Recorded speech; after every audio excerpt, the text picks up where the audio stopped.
Inside the Ocean Casino Resort Studio, here's Mike Gill. Bain to Lariva, right down the lane, layup up and good. The Memphis Grizzlies running right through the Sixers, 99-86. 3 players off the bench in double figures.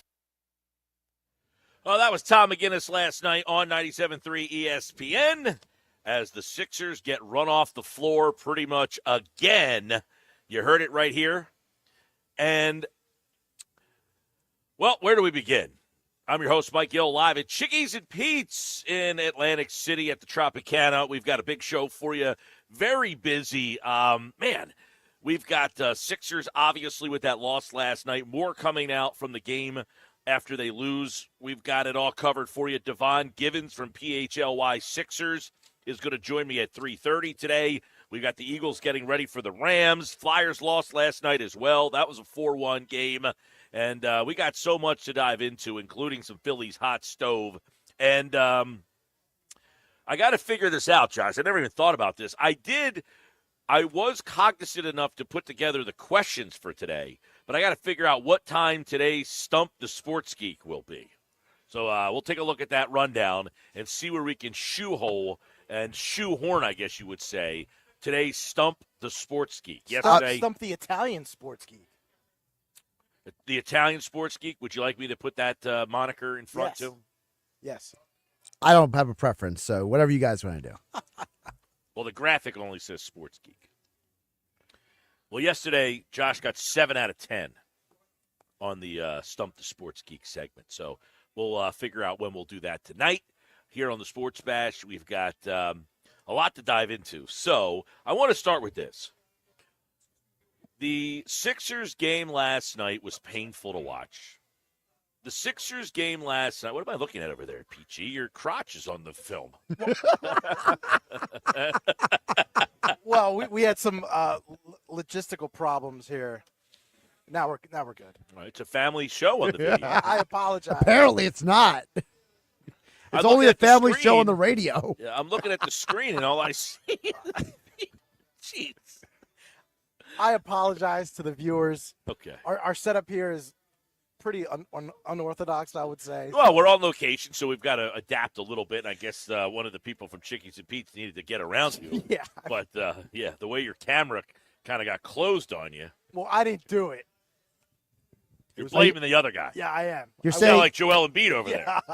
I was going to say he right sounds in like perfect. Shaggy. I was on time today, okay? Well, let's get into this. Sixers game last night was painful to watch. They are not a fun team. They are painful to watch. Joel did play a pretty good game last night. He had a more vintage Joel Embiid game last night. What do you have, 35 points? I think he had 10 rebounds, something to that extent. 14 foul shots. He shot the ball from the free throw line, 14 of 14 from the line. That being said, I don't think people are acting like Joel played this great game last night. I don't think he was all that great last night. He was not fun to watch. He was not vintage to me, Joel Embiid. He wasn't like, man, Joel is back. Did anybody watch Joel Embiid last night? You would look at his numbers and say, okay, Joel is back. He had a good game. I did not watch that game and think Joel is back. Now, there were moments that he looked like he was more in rhythm with his shot. He stepped in, sometimes at that foul line. When he catches that ball and takes a step right towards the basket and swishes that thing, you can see that he's a little bit more in rhythm. Nick Nurse said it after the game. Hey, he was definitely more in rhythm. I'm not saying that. He just wasn't. I don't know. I don't think defensively he still can't move. It feels like defensively he's got problems moving. I thought Memphis did a great job last night.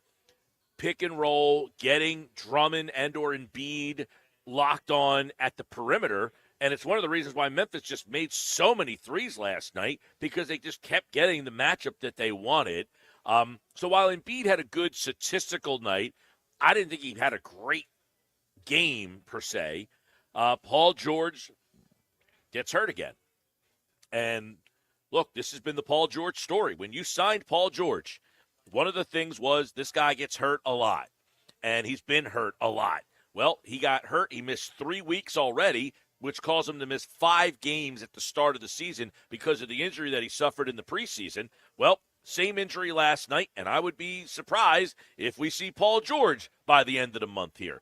So the big three last night played 6 minutes together or somewhere in that range because Tyrese Maxey returned last night and played about 5.5 minutes in the first quarter. We never saw him the rest of the way. So you had Paul George, Joel Embiid, and Tyrese Maxey play for 5 minutes and 28 seconds in the first quarter, and that's about all we saw that trio together for. Defensively, they had a rough night defending on the perimeter. Now, give Memphis, they shot the lights out last night. That's number one. Philadelphia did not shoot great last night. This team is a disaster. Now, listen, I think many people thought that this was going to be a good team. I would say this, just because I'm not talking about this team. If the Sixers were, what are they now, 2-12? Pete? 2-12. So 14 games in. But keep in mind, there's only 4 teams above 500 in the Eastern Conference. Well, I'm looking at it from this angle. If Philadelphia was 7-7 right now, I think most people would be disappointed with the expectations you had. Paul George, Joel Embiid, Tyrese Maxey, Caleb Martin, Andre Drummond. They went out and got some legit players. And you're like, okay, they're going for it. Kudos to them for going for it. So if they were 7-7, I think we would be disappointed. If the Sixers were 7-7, I think the messaging would be, well, listen, LeBron went to the Heat with Bosh and Wade, and they were not. They were about 500 through 16 games. It took them about 20, 25 games to kind of figure out themselves and who they are and who are they playing with. And then that team, took off after that. They didn't end up winning a championship in that first year, but I believe they made it to the NBA Finals. Yeah, they lost LeBron's to the Mavs. first year. And right, that's the year they lost to Dallas in the NBA Finals. But they did not get off to a great start. I think they were 8-8 before they started to kind of pile up some wins. They started 10-9 that year. Okay, so 19 games in, they were 1 game over 500. So it's not crazy to be like, okay, we shouldn't have expected this team to get off to a great start. But 2-12, okay, how did we get here?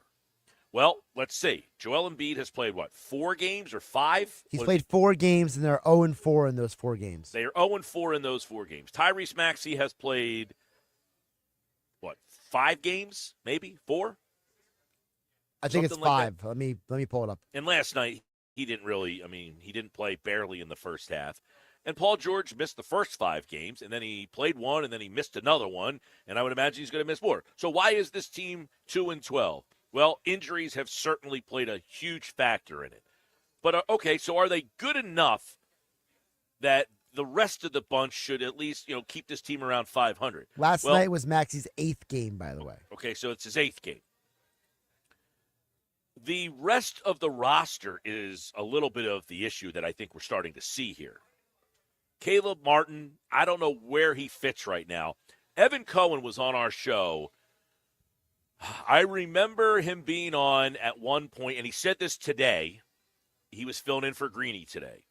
And he talked about, him and Hembo were going through, and we're going to play some of that audio because he was very critical with good reason on the Sixers. And his was more big picture process, yada, yada. But one of the things he said was, and Hembo was bringing up all the signings and that there wasn't very many NBA people who were critical of the signings. A lot of people said, hey, they went out and got the best free agent on the market in Paul George. Correct. Then they went out and got a backup center in Andre Drummond, something they've really lacked. Then they went out and got Caleb Martin, another guy who's had been on the Heat, went to the finals, and has been kind of that role player that this team has lacked over the years. A tough-minded defensive guy who can hit shots, and they went out and got him. And what Evan Cohen told us on the show was, I like the player, I don't like the fit. The Sixers are going to try to play him as a 4, and he is not a 4. And we're seeing that. He is kind of miscasted on this team, which is why I have said for a couple of weeks now that I would rather see Martin go to the bench and Gershon Yabusele be that stretch 4 on this team. Now, last night you saw them use Gershon as more of a 4, pretty much primarily that. He played with Embiid and Drummond. But you've got to move Martin out of that starting lineup. That's number one. And I don't know that this is going to fix anything. But I think 14 games into the season, you're seeing that is not a fit. That's one. too. We saw last night them try to play McCain and Maxey, and I don't know that we can take enough from that. They didn't play very much together. They only got about 5 minutes in the first quarter. It's evident that Maxey does not look 100%. He was tentative, I thought, last night. Some of his threes, he just doesn't have his legs back with him yet. Late in the game, when he did get a little charge, I think he took the ball to the basket one time, and he looked tired. He looked like he was a little winded. He had 2 buckets in a row. Memphis called timeout, and you see him kind of huffing and puffing. I think he's just not there yet. Jared McCain is a player. He is a guy that certainly can score, and you've got something there. The rest of this team, they got a lot of old, slow guys. They got a lot of old, slow guys. And you start to see it when you got a bunch of them together. Eric Gordon, he can shoot, but he's old and slow. Kyle Lowry. Well, Lowry didn't play last night, but he is old and slow. The last 12 games he had. Drummond looks like he has aged overnight. Yeah, Drummond is slow. This is a team, and it's something that Nick Nurse said last night in his post-game press conference. When I hear the coach say this, when you're watching the game, you're like, man, this team's not fun. They're slow. And listen, Memphis is not a team that's going to be in the Western Conference Finals. Not to mention, they're playing without how many of John Morant didn't play? You talk about quick. You want to add some quickness to that team? Put John Morant on the floor. He didn't even play last night. Zach Edey didn't play last night. He's a load to deal with in the paint. So I'm watching this game, and I'm saying, man, this team is old and slow, and they're just not fun. You got a bunch of guys that don't look like they even want to play together. I mean, Caleb Martin looks like he would rather be anywhere else except for playing with this group of guys. Paul George doesn't look like he has a lot of desire to be out there with this group of guys. He's going through the motions from what I've seen. So here is what Nick Nurse said last night about this team in the post-game presser that I think is a eye-opening comment. We didn't put enough together again for 48. I thought, again, we just got kind of out-hustled, just out-athleted, out-toughed a little bit at the basket in the first half.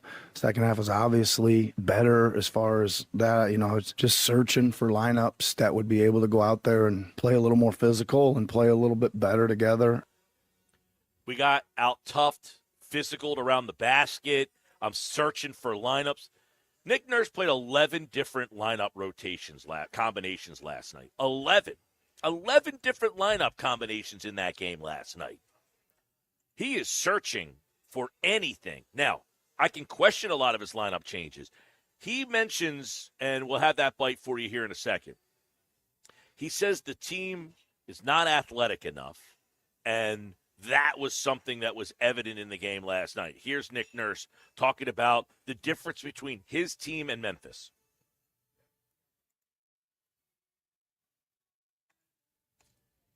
All right, we'll get that in a second.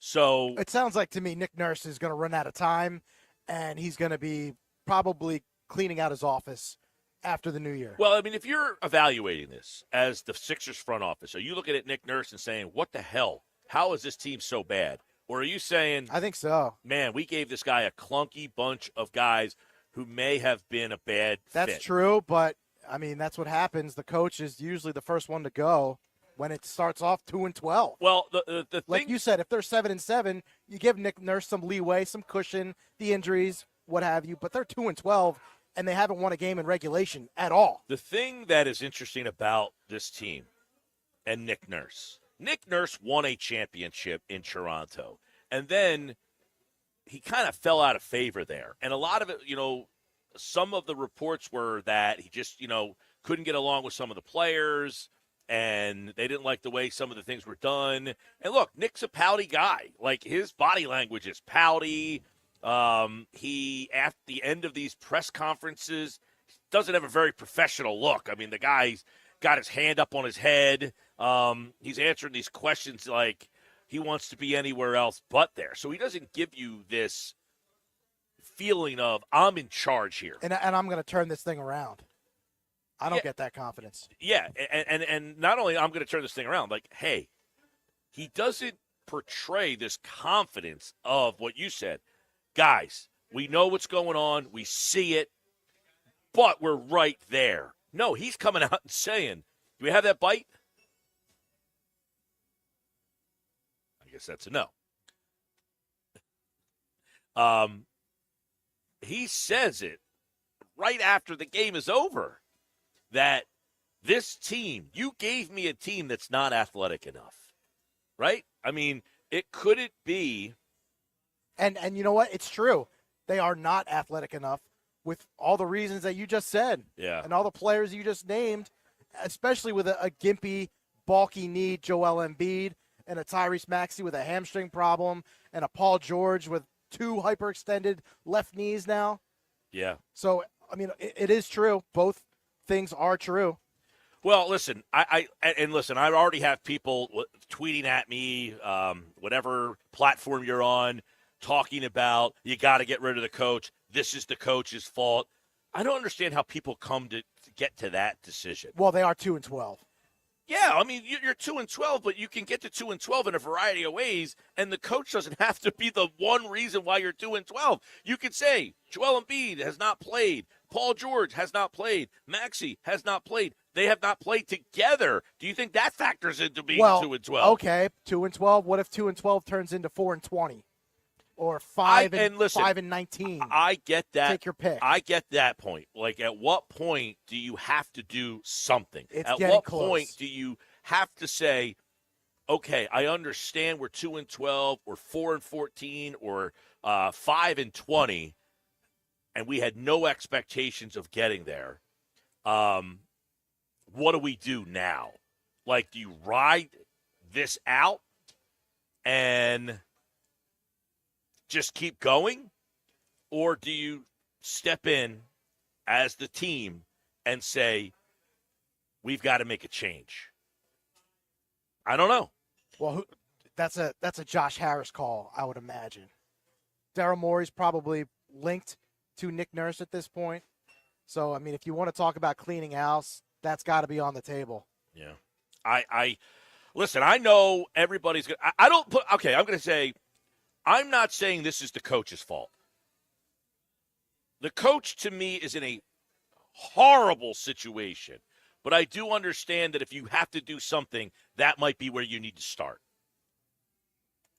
Because I don't know how you go about changing – if this team can't win Friday night, Sunday against the Clippers, and you fall to 2-14, at what point do you say enough is enough? Now, there's 2 other things. Let's get into some of the stuff. There's a bite that he talked about last night that apparently we cannot find, but he clearly came out and said the team was not athletic enough. He clearly said the team was not athletic enough, and that was part of the problem with the team, that they do not have the athletes that Memphis has. And that is something that I thought was very telling. Here's the coach basically saying, our roster does not have the athletes. Now, I mentioned that on social media, and people answered, well, they have Ricky Council, they have KJ Martin, and those guys didn't basically get enough playing time. If you're talking about a lack of athletes, those guys should play more. Okay, do we think that having KJ Martin and Ricky Council out there is going to change the dynamics of the team? Maybe, maybe not. I'm not downplaying it. But one of the things that I think that the message from the coach was, we are not athletic enough. And that was apparent last night. So that leads me to believe that Daryl Morey should get some of the blame because he put this roster together in a span of about 3 months right. in an offseason. Oh, listen, when you put the roster together, in literally 3 months' time. So that's what I'm talking about. The coach, and this is where I say the coach is in a terrible spot. And I'm not trying to be like, don't blame the coach. I thought his rotations last night were head-scratching. But here's what I'll say about that. He has a team that I don't know how much they practice together. They went to, where'd they go for the Bahamas? Yeah, Bahamas for training camp. They went to the Bahamas for training camp. What did they do down there? Did they practice with Joel Embiid, Paul George, and Tyrese Maxey for the 2 weeks they were there? Or did those guys not participate? Well, remember in the Bahamas is when Shams reported that's when they discovered Embiid's knee inflammation. Yeah, he wasn't even So he wasn't there. No. So when you go through training camp and Joel Embiid's not there, did you actually accomplish anything? Doesn't sound like it. Seriously, if you went to training camp and said, look, we're going to practice for 2 weeks on a secluded island, right? And the main guy is not there to participate, what did you actually accomplish in training camp? Nothing. Nothing. You then have played games where he has not played. So if you're Nick Nurse, how are you approaching installing what you want to do? Do you install an offense that is centered around Joel Embiid, which is what this team's offense is generally centered around, and we all agree it should be, correct? Or I think there are people that want to see Maxey, but Maxey said something last night after the game. Maxey said, I've tried to tell McCain where Embiid likes the ball, and he said, I try to stress to all these new guys how easy Embiid makes it for everybody, but you got to do this. You know, you got to be able to play off of him better because he'll make life easier for you. He says, I told everybody. But if he's not there to practice, how is anybody going to get the feel of how to play with him? Well, it comes down to being able to win games without your best player. It happens all over the league. Load management is everywhere. Right. The Suns can win without Durant. Memphis won No, without. actually, they're not winning without Durant. Well, if you see their record without Durant this year is 1-8. They're 8-1. They're whatever it is. They're 6-1 with him. Okay, that was a bad example, but you get my point. No, but your point is valid. You know, teams all around the league. But what I would say is nobody in the league has a Joel Embiid where their offense with Joel Embiid is one way, and without Joel Embiid, it is completely different. So if you're the coach of the team and you're installing the offense in training camp, what are you installing? An offense for Joel Embiid when Joel Embiid's not there, or an offense without Joel Embiid and knowing Joel Embiid's coming back? So then did Nick Nurse and the coaches do a poor job of preparing this team for the season? I think so. I don't know how we can ask that question because how is he that's what I'm asking. How was he supposed to prepare the team when he didn't have Joel Embiid practicing?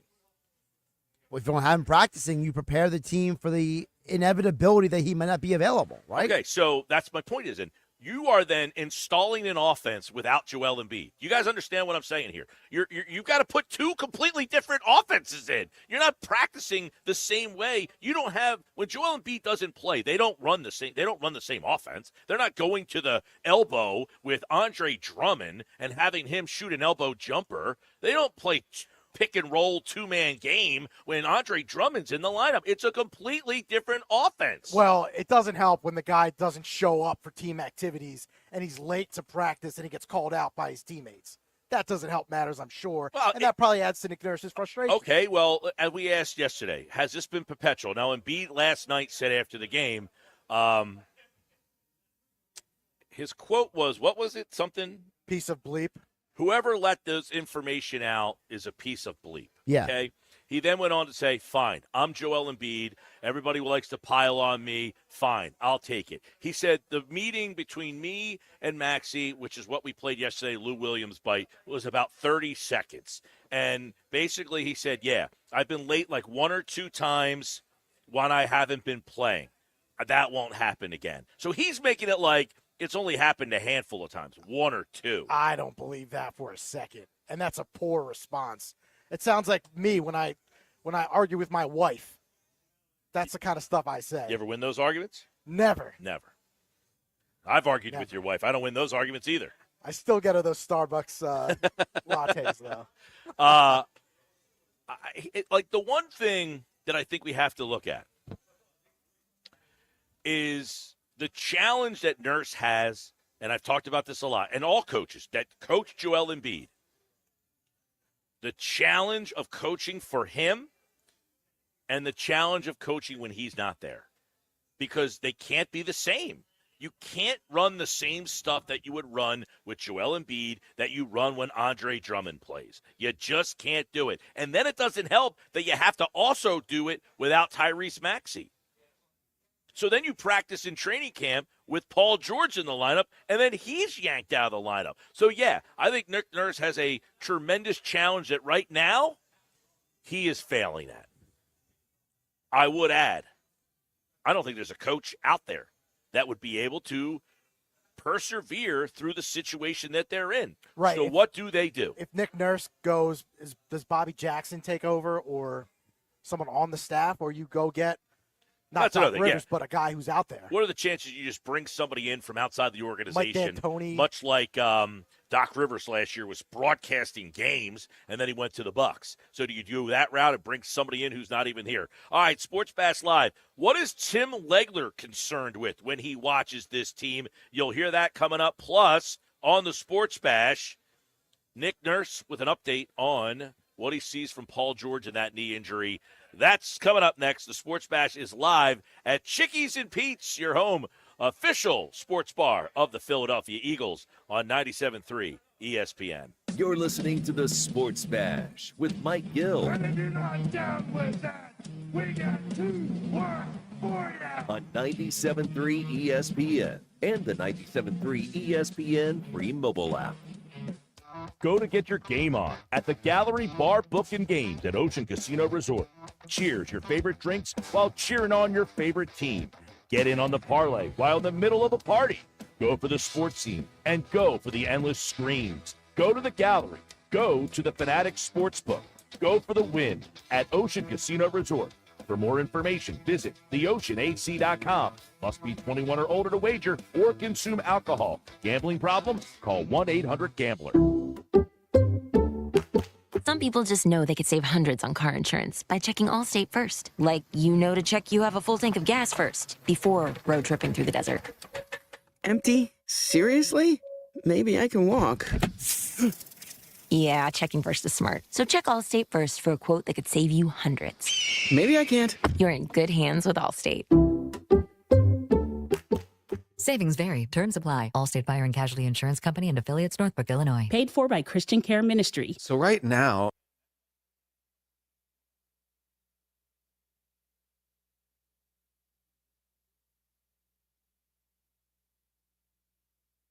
we didn't put enough together again for 48. I thought again we just got kind of out hustled, just out athleted, out toughed a little bit at the basket in the first half. Second half was obviously better as far as that. It's just searching for lineups that would be able to go out there and play a little more physical and play a little bit better together.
Welcome to AutoZone. What are you working on today?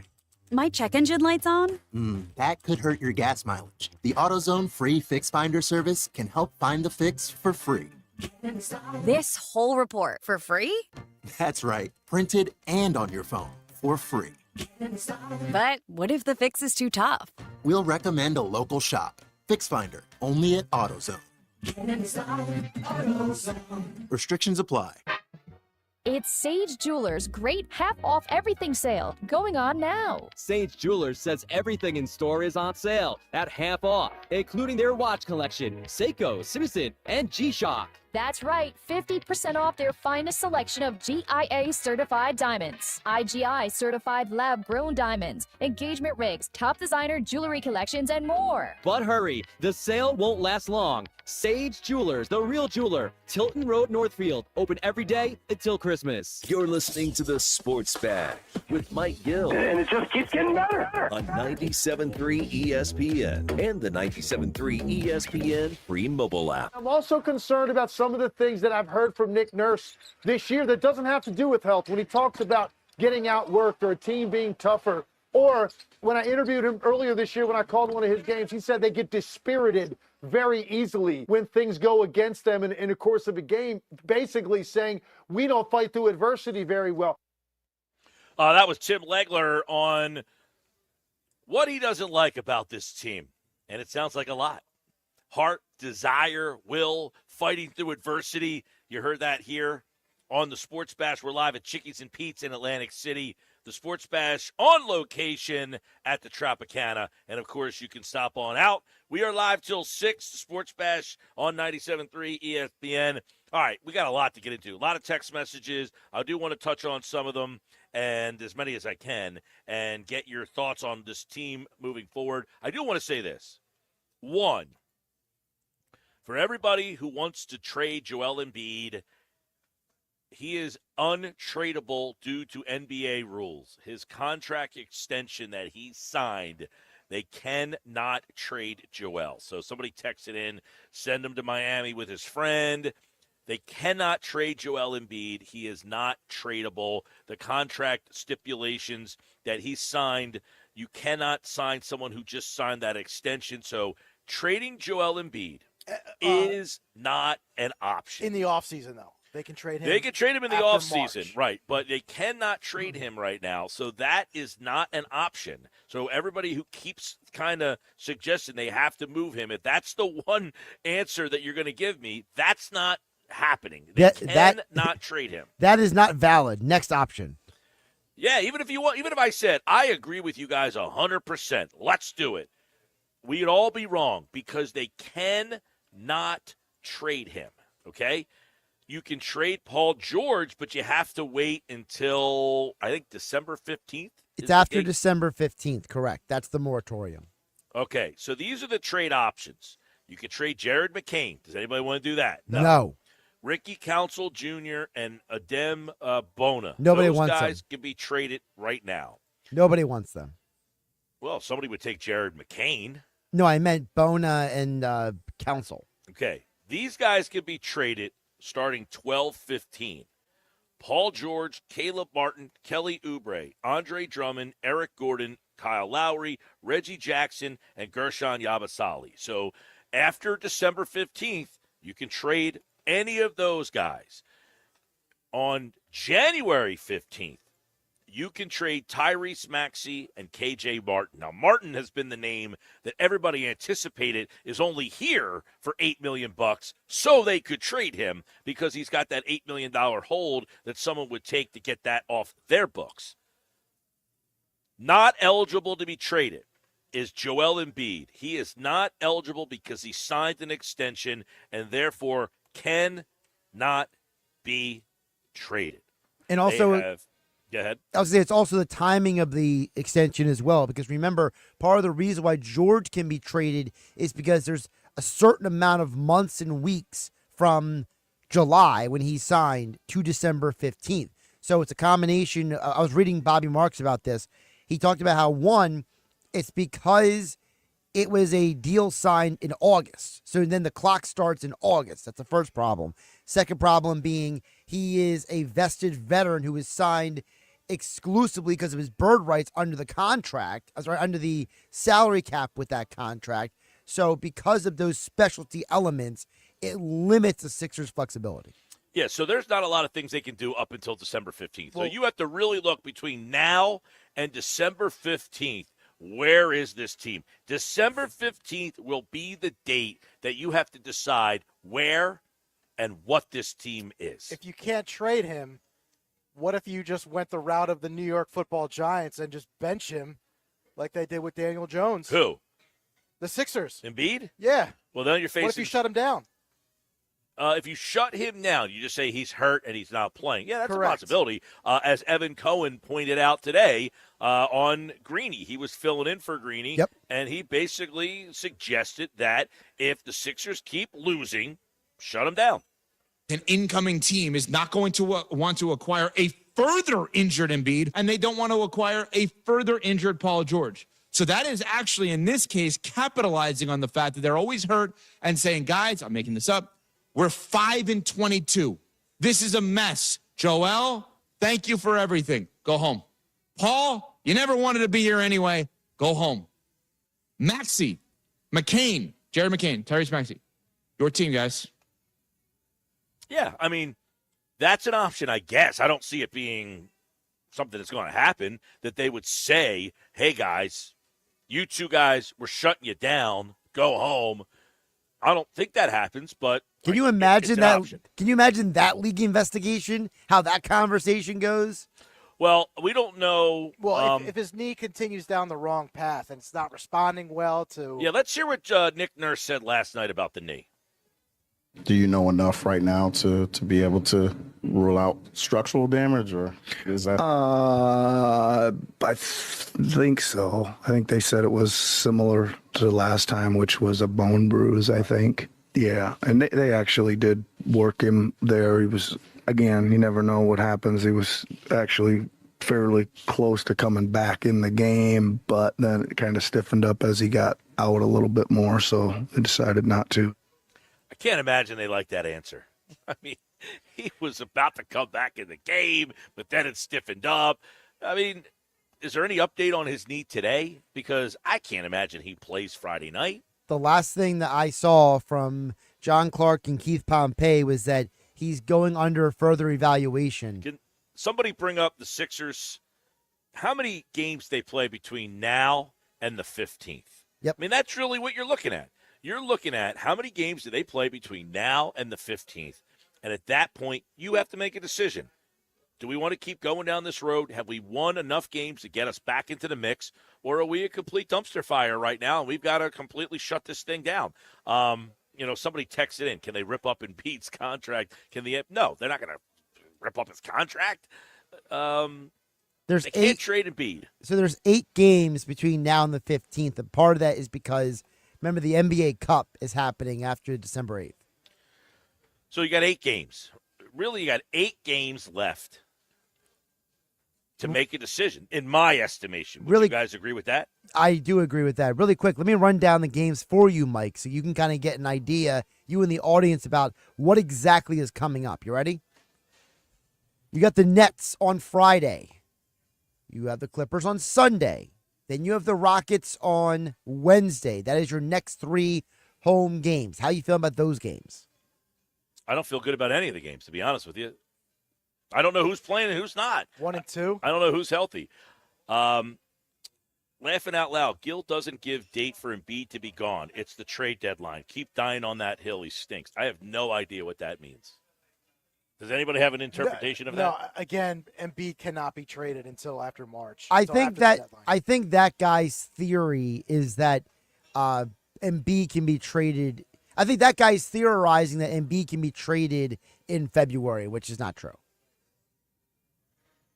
Yeah, I mean, unless I'm reading this information incorrectly, then I apologize, but this clearly says here, Joel Embiid cannot be traded due to the extension that he signed. So if that guy thinks I'm dying on a hill, I have no care. They want to trade Joel Embiid at this point. I wouldn't think that would be out of the realm of possibility, but by league rules, I'm not dying on any hill. They just can't. So Would you like to text back and say, I apologize for sounding like a complete uneducated jackass? Or do you want to say, like, that I'm dying on a hill? I didn't come up with the rules. He signed an extension. By NBA league rules, he is not allowed to be traded. That's not per me. That's per the NBA CBA. Yeah, so really quick. So for those who don't know, the rule is that it's 6 months from the date of the signing. So 6 months from September 20th is March 20th. We'll be in Clearwater, Florida for March 20th. I like that. So you're telling me he could be traded in March? Because this here says he cannot be. He's not eligible to be traded. No, but the trade deadline is the trade deadline would be past. Correct. Yeah. Correct. What I'm saying is if you go literal, which apparently this idiot is trying to be literal with us, then if you go literal, yes, in 6 months you can literally trade him. But the problem is in 6 months you're past the trade deadline. So he cannot be traded until the offseason. Correct. So Mike's original statement he made is correct. But if you want to be that guy, and if you told me right now that Embiid was eligible to be traded and the Sixers decided that that's the best decision, I could not question them on that. And I'd say you have to move him. Well, like the way this season is going right now, it appears that either Joel and this team or Joel and the coach or whatever, I could not make a good argument to say the way this season has started, I could not say, well, come on. No, you would have to trade Joel Embiid if an offer was out there. You would have to realistically list it. So I'm not dying on any hill there, buddy. He's not allowed to be traded. He just can't. By the NBA league rules, Joel Embiid cannot be traded. So I'm sorry to break your theory that I'm dying on this hill. You want to say he stinks? That's an opinion for you. I'm not ready to say that he stinks. I think that he certainly is right now. I don't know if he's healthy, not healthy. I love how the MVP, the guy who's been named the MVP of the league, is now in a category where he stinks. It's amazing. It's unbelievable. Well, if you put Embiid on, I don't know. I mean, who would give up assets to obtain Embiid right now? If you put him on a young Trailblazers team, or you can't even say Washington, but a team that's not there yet, but Embiid could really help them out. Well, like good question. I mean, for example, would a team like Oklahoma City throw him in there with now Holmgren being injured? I mean, their problem last year was size, but the problem with Embiid, like last night, I'm watching him play, and this is why I said at the beginning of the name to that Stunad. I'm watching the game last night. I don't care how many points Embiid scored. I thought he played okay last night, but he's standing around. Rebounds are just going right by him. He doesn't know how to position himself for rebounds, the lack of hustle for rebounds. Like, there's so many balls that are there because he's the biggest guy that he should get, and he just still doesn't. And it's frustrating. But to say that he stinks, I think, is just complete, utter ignorance. I mean, come on, dude. Seriously, we're going to say a guy who's a league MVP, first team All-NBA, second team All-NBA, scores 30-plus points a game. We really think he stinks. You could say, look, he's frustrating. His attitude stinks. That's fair. To say that he's frustrating, that he is disappointing, that there's certain things. But to say the guy stinks, it's just saying stuff to hear your own voice. Guys, he scored 35 points and barely tried. He scored 35 points last night, and I thought looked like crap in doing so. Yeah. I mean, I was not impressed with his game last night. They're talking about last night, Joel looked back. He looked like he was good. He did not look back. I did not think there was like a stretch where he had a couple shots where he looked like he was in rhythm, and I was like, okay, he's stepping into the shot. When he hits that elbow or that foul line jumper, and it basically hits nothing but net, that's when you know he's kind of in the rhythm. And he had that for a little bit last night, but I mean, there are times last night in the first quarter, the shot clock's going down, and he throws a freaking hook shot from the bench, and the body language is poor. The body language and the facial expressions. Mike, he's dribbling down the lane, and late in the game, now he got his jersey pulled. That was definite, and Nurse was complaining about that. Right. He missed that. Should have been he called then a foul. throws the pass to Kelly Oubre. Oubre's not ready for it, and Embiid, they had gotten all the way back into the game. They're down by 4. He throws that pass, and Oubre's not ready for it, and then he throws his hands up, and he goes down to his knees, and it's like, come on, man, they don't need that. there's that meme that keeps going around of like the players celebrating with Embiid 2 years ago when he won MVP of like, that was then. And then Embiid on the bench looking so disinterested, like, this is now. That meme keeps going around. 609-403-0973. Is there any chance that Embiid doesn't want to be here and can play better if he wanted to? Do you think he's trying to get pushed out of here? Andrew, he cannot be traded. So Embiid can ask to be traded, and they cannot trade him. He could demand a trade, and he cannot be traded. And frankly, if I'm Daryl Morey, I turn to Embiid, say, Joel, talk to your agent. Maybe he can explain this to you.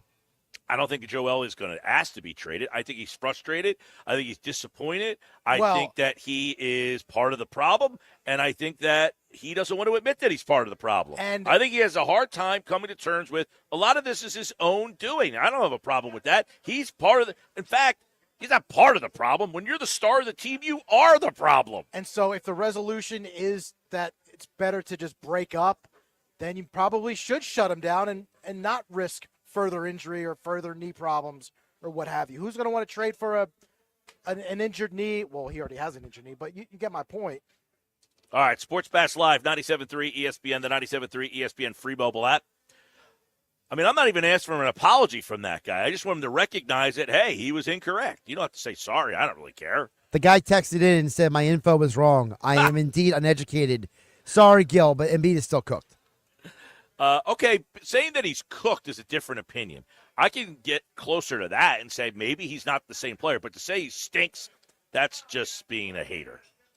Joel Embiid doesn't stink. He has been an excellent, excellent elite player who unfortunately has a lot of flaws that hold this team back. It's cause and effect. He stinks because he's cooked. Now, Sports Pass Live, 97.3 ESPN, the 97.3 ESPN free mobile app, live video on the X platform, YouTube, at Mike Gill Show. This is South Jersey's official home for Philadelphia Eagles football. The Eagles continue the 2024 season on Sunday Night Football in L.A. against the Rams. First, under center, to Barkley. Barkley across the 30, 25, 20, 15, 10. Good boy! Pre-game coverage starts at 7 p.m. with Merrill Reese and Mike Quick calling all the action starting at 8:20. This is the play-by-play home of the Philadelphia Eagles, 97.3 ESPN, South Jersey's Eagles station. Hi, it's Pete from Chicky and Pete's. The holiday entertaining season is back, and there's no better place for holiday cheer than Chicky and Pete's with a nice cold beer. Book your holiday party right now. We have open bar specials and an unbeatable all-you-can-eat menu. It includes our world-famous crab fries, delectable Chicky's boneless wings, tasty tenders, and our piping hot traditional pizza. Or let us bring the holiday cheer to your place with an unforgettable visit from our Chicky and Pete's Crab Fry Express food truck. We've got you covered this holiday season at the official sports bar of the Philadelphia Eagles, Chickies and Pete's. Some people just know they could save hundreds on car insurance by checking Allstate first. Like, you know to check you have a full tank of gas first before road tripping through the desert. Empty? Seriously? Maybe I can walk. Yeah, checking first is smart. So check Allstate first for a quote that could save you hundreds. Maybe I can't. You're in good hands with Allstate. Savings vary. Terms apply. Allstate Fire and Casualty Insurance Company and affiliates, Northbrook, Illinois. Warm up your holidays with JCPenney. From snuggly soft women's sweaters just $19.99 to festive family PJs now 40% off. Get ready for winter with all the comfy, feel-good layers you love. Wrap yourself in a warm faux mink throw, only $24.99. It's more cozy, bigger savings for you. JCPenney. Make it count. Offers valid on select styles through 11/21. Deals excluded from coupons. See store or jcp.com for details. I got a line. He got a line. She got a line. We got 4 lines. Cricket Nation. Q finger guns. Really easy. Super stress-free. 5G so fast. Like blazing fast. Games and memes. You'll have a blast. You can get fast 5G across 4 lines. You can get fast 5G across 4 lines. As we discuss, take it from us. We 4 are 1. Cricket Nation. And only $25 a line. Welcome to more lines. Welcome to Cricket Nation. Smile. You're on Cricket. Cricket 5G requires a compatible device and is not available everywhere. Discount varies by line. Fees may apply. Terms and restrictions apply. See cricketwireless.com for details. If you or someone you know needs help getting through a difficult time, start with NJ211.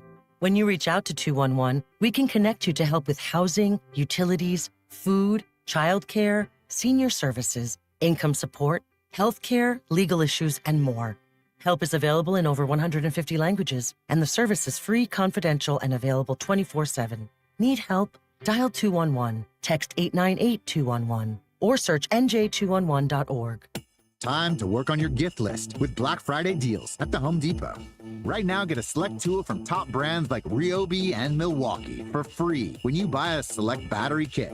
Choose from reciprocating saws, multi-tools, sanders, and more. Whether you're stocking up on power for your personal workshop or grabbing the perfect gift for someone else's. Get Black Friday tool deals delivered from the Home Depot. Limit 1 per transaction. Exclusions apply. Full eligible tool list in-store and online. Prescription products require completion of an online consultation with an independent healthcare provider and are only available if prescribed. Subscription required. Additional restrictions apply. See website for more details and safety information. Did you know millions of people are getting prescription medications for weight loss, sexual health, better sleep, and more, all online? RexMD.com has made getting these medications fast and easy, with free delivery of the most popular medications right to your door. Just fill out a brief survey, and if appropriate, we'll prescribe and ship clinically proven options to help with issues like weight loss. I've lost 45 pounds so far. It's nice to get back into clothes that I haven't been able to wear for a long time. We can also help with insomnia. I slept through the whole night. It made me feel very well rested and ready to go for the day. And RexMD can improve your sexual health. I felt like a young man again. My wife is happier. I am definitely much happier. At RexMD.com, we've made the process fast, easy, and affordable. Visit RexMD.com right now to get started. That's REXMD.com. Choosing the right candidates for any office can be difficult. My office has lots of drama. I share my office. But no matter what kind of office you have, if you're hiring, you need ZipRecruiter. ZipRecruiter's powerful matching technology finds the most qualified candidates for your roles fast. So, for any kind of office, I'm really going places in my office. count on ZipRecruiter to find the right candidate.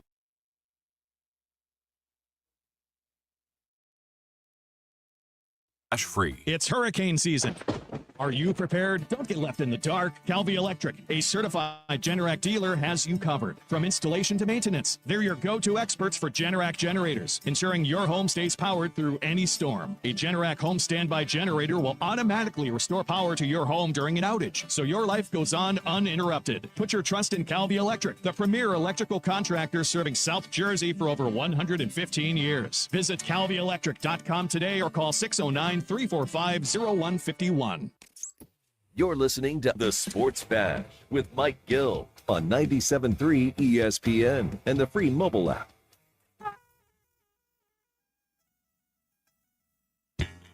That right there is our 99 Growlers Party sounder, 609-573-3776, 609-573-3776. Caller number 7 right now. You are one of our qualifiers for this year's 99 Growlers Party, live at Mudhead Brewing Company, Rio Grande Avenue in Wildwood. I can't wait to be there live on location. I love Mudhead. Can't wait to try out the beers there, PG.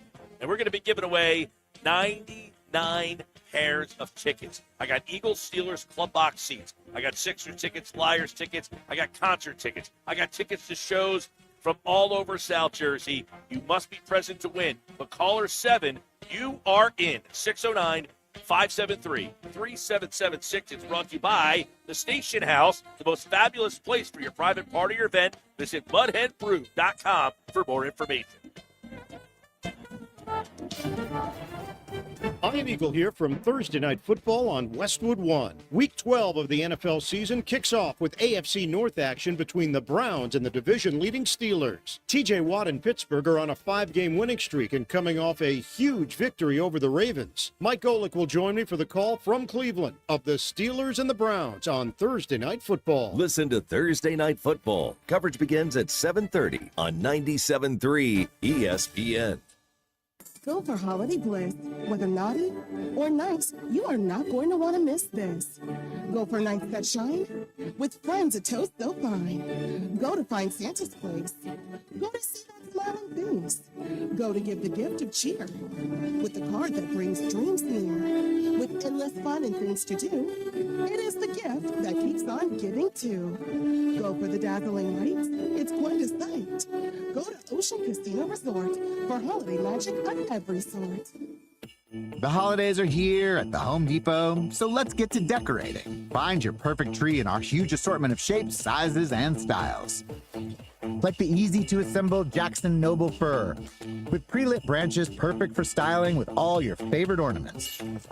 Or the Flock Starry Light Fraser fir, with over 1,900 pre-lit memory wire branches that keep their shape so it's ready right out of the box. Ooh. Find the perfect tree now at the Home Depot.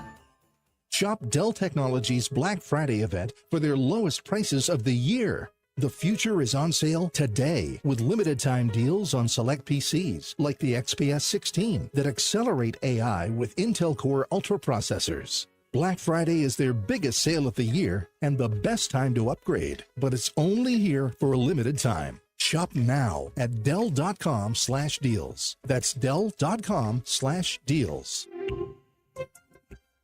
Did you know that Wendy's has any size soft drinks for just $1? Yeah, any size, anytime. Like $1 Coke, $1 Sprite, or even $1 strawberry Fanta. Okay, could we maybe switch up the sound effect, please? Because I'm losing it. Wow, no, not that. Any size soft drink for just $1? Gotta be Wendy's. Limited time only. Price and participation may vary. A la carte only. Not valid in a combo. Exclusions apply. Your business needs a network it can count on. Comcast Business has you covered with Wi-Fi backup to help keep your business up and running, even when your power goes out. Everybody in the warehouse good? Lights are out, but the Wi-Fi's up. Let's power on. It's from the company with 99.9% network reliability. Break room, you good? Can't microwave my burrito, but Wi-Fi's fine. Let's power on. Power on with the leader in connectivity, Comcast Business, powering possibilities. Ask about Wi-Fi backup for your business, or get started with reliable internet for $59.99 a month for 12 months with a 2-year agreement. Plus, for a limited time, find out how to get an $800 holiday bonus prepaid card on a qualifying gig bundle. Don't wait. Call or go online today. Ends 12/15/24. Restrictions apply. New customers only with 150 megabit per second internet. EcoBill and autopay required. Equipment, taxes, and fees extra. This Thanksgiving, Target makes hosting easy with our lowest prices of the season, like Good and Gather premium turkey for 79 cents a pound and quality green beans for 55 cents. Or classic stovetop stuffing on sale for $1.99 and delicious favorite day apple or pumpkin pie for only $4.49. Plus, get unlimited same-day delivery with a free 14-day trial of Target Circle 360 to make planning even easier. Save more on hosting. Happier holidays from Target. Restrictions apply. Home ownership. At Progressive, we know it's part of the American dream. It's winds blowing across a fruited plain, and also your new fire pit, which subsequently sets your gazebo ablaze. It's hard-hitting football, and an even harder-hitting price estimate from your general contractor. That's a star-spangled bomber. It's also round-the-clock protection when you bundle your home and auto with Progressive, which can help keep the American dream of home ownership alive and kicking. Get a quote at Progressive.com. Progressive Casualty Insurance Company, affiliates, and other insurers. Not available in all states. 97.3 ESPN has teamed up with Seize the Deal for incredible weekly offers from some fantastic local restaurants. Here's this week's big deal. Get a $50 gift card, good for use, at Bruno's Italian Market in Ventnor City for just $25. Get this great deal starting Friday at 9 a.m. at seizethedeal.com. Hurry, chances are this deal will sell quickly. For more info on this great deal, go to seizethedeal.com. South Jersey's official play-by-play home of the Eagles, Sixers, and Flyers. At 0 point would I ever consider not being a fan of the team. 97.3 ESPN, WENJ, WENJ HD, Millville, Atlantic City. A Town Square media station serving all of South Jersey. This is the Sports Bash with Mike Gill on 97.3 ESPN and the 97.3 ESPN free mobile app. Now live from inside the Ocean Casino Resort studio, here's Mike Gill. Philadelphia matches up well because of the way that their talent is on the perimeter, their athletic offensive line. But I also think two other teams that I would say are capable of doing it, that I feel confident in that, is one, Green Bay, and two, the Los Angeles Rams. There's been one team that has gone toe-to-toe with Detroit this year and played them really well. And the Rams week 1. They're our team, along with the Packers and the Eagles. I think those three are capable of doing it that I have the most confidence in. That was Dan Orlovsky. He said the Rams are a team that gave Detroit some problems. So let's talk about this Rams team. John McMullen, Birds 365, weekday mornings, 8 a.m. on the Jacob Media YouTube channel. He joins us now on the Sports Bass Live, 97.3 ESPN. John, this Rams team's won 4 out of 5. All of a sudden, are the Rams a team that we should be paying more attention to? I think they're getting lost in the sauce because of the bleep show that's going on with the Sixers across the street.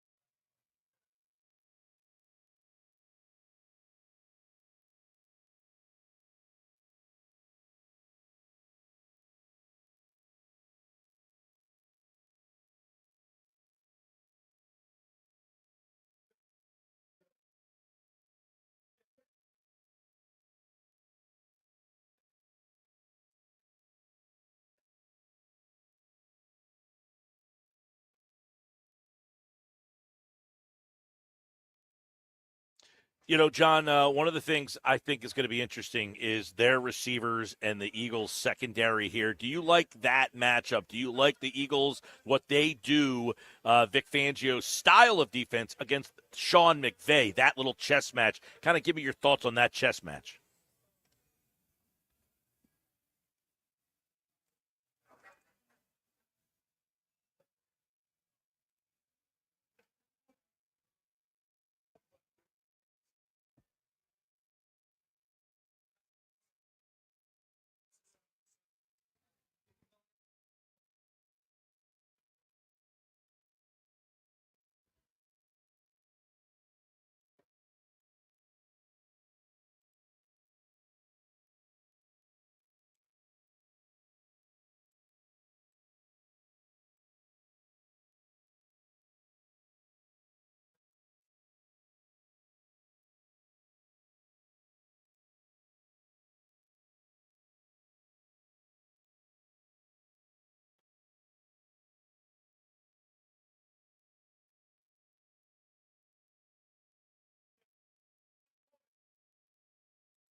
Mm-hmm.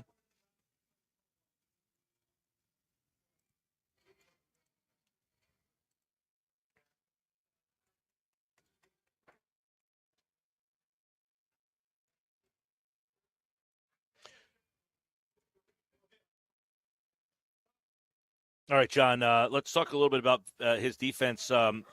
In your mind, is losing Bryce Huff, what kind of impact is that? I know a lot of people would just kind of scoff and laugh. He hasn't played well. He hasn't done much. What kind of impact is Huff, the loss there, or not big, and where do they make those snaps up? Not that he plays a lot.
Well, correct me if I'm wrong.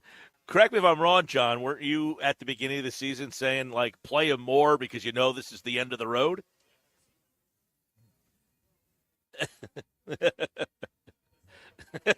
All right, so they're playing him more than you anticipated.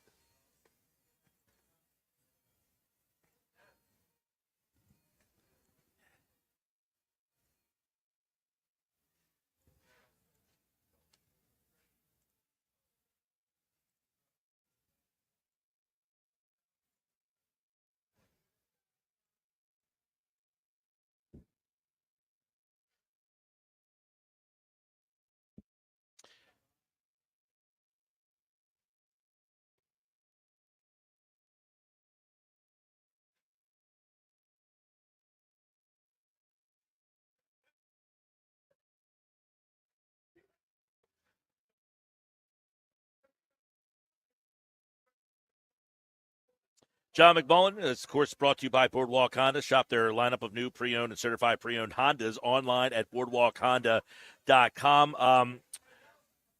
Devontae Smith, are you starting to get a little concerned here, or is this just going to be the way this goes the rest of the year? Is he going to be like one of these guys that has to sit out practice? They hope he can go, or do you anticipate there's a time where they might have to find a game or something to sit him? He did not practice again today.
All right, John McMullen, I was talking with somebody who covers the Rams earlier today, asked what the biggest, concern for them was. They said their secondary against Philadelphia. Would you look at the pass game this week and think that that's an area for Kellen Moore to exploit?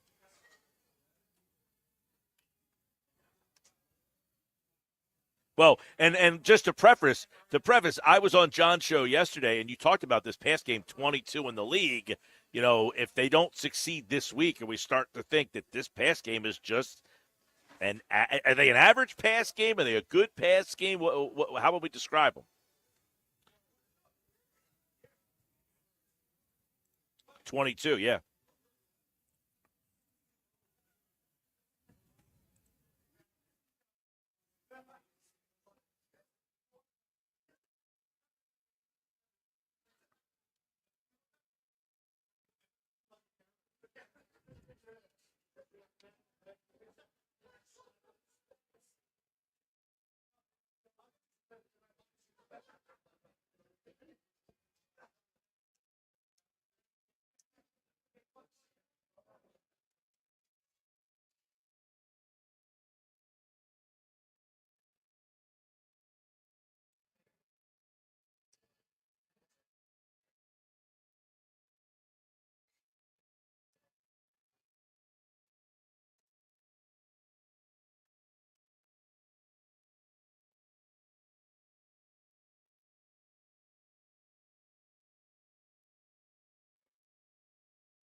John McMullen, of course, the Eagles getting ready for the Rams. We'll have plenty more tomorrow on this matchup. Sunday Night Football, you can listen to the game on 97.3 ESPN. John, of course, here on the Sports Bash, brought to you by Boardwalk Honda. Shop their lineup of new pre-owned and certified pre-owned Hondas online, boardwalkhonda.com.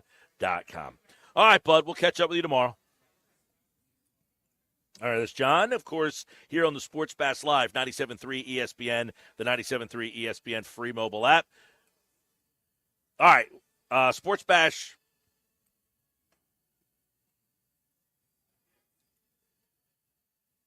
Live at Chickies and Pete's. We are at the Tropicana in Atlantic City. And, of course, you can stop out and see us. Josh, we're going to keep it here, all right? We're ready to go. All right? It's time for today's edition of Stump the Sports Geek. Are you ready? Are you guys ready? This is my first time doing this here. This is hearing this. Yeah, so I'm yesterday, here's the deal. All right? Stump the Sports Geek today has 8 questions. 8 questions. So yesterday was 10. Today is 8. Today is 10. Yesterday was 10. Today is 8 questions. What you need to do, 609-403-0973.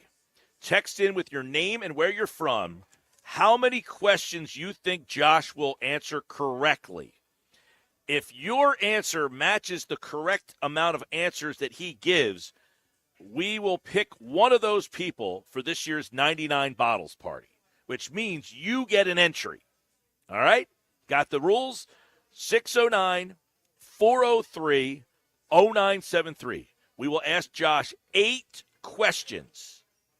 You tell us how many you think Josh will get right with your name and where you're from. Yesterday, he answered 7 out of 10.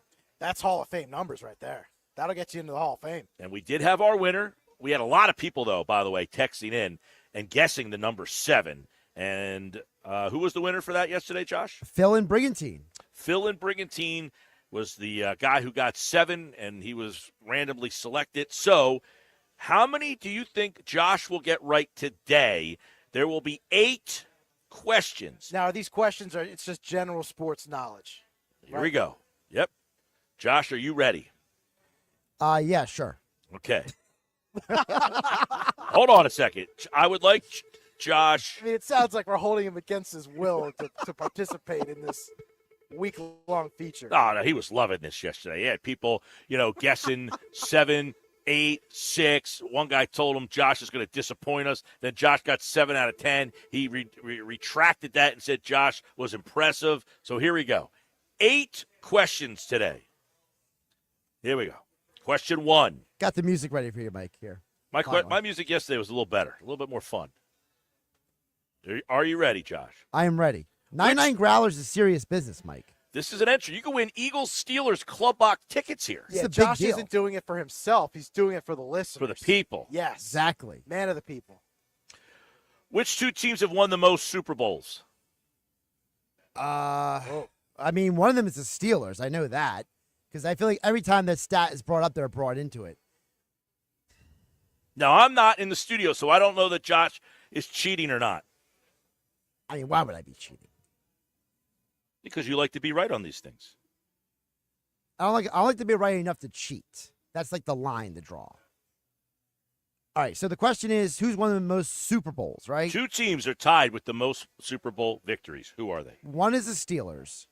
Okay. I'm going to guess the other one is the Patriots because I think Belichick and Brady got past the Cowboys. 6 for each of them. That is correct. Wow. Question 2. That's a leadoff double right there. Question 2. Which player in the NFL holds the single-season rushing yards record? Oh, this is easy. It's Eric Dickerson. Eric Dickerson is correct. Because every time we talk about a 2,000-yard rusher, his name gets brought up. Well, others have rushed for 2,000 yards. Adrian Peterson, Jamal Lewis. Chris Johnson. There you go. Who holds the record for most three-pointers made in one NBA game? Oh, good grief. It's probably a Splash Brother. So I got a 50-50 shot at getting this right. I'm inclined to say it's Klay Thompson because doesn't he also hold the record for most threes made in a quarter?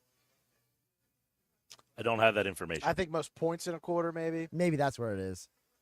I'm going to go with Klay Thompson. Klay Thompson, 14 threes in 2018. That is Wow. correct. Wow. That guy's amazing. He's 3 for 3 right now. 3 for 3. Question 4. Who is the only player to win the league MVP, the World Series MVP, and the All-Star Game MVP in the same year? Oh, good grief.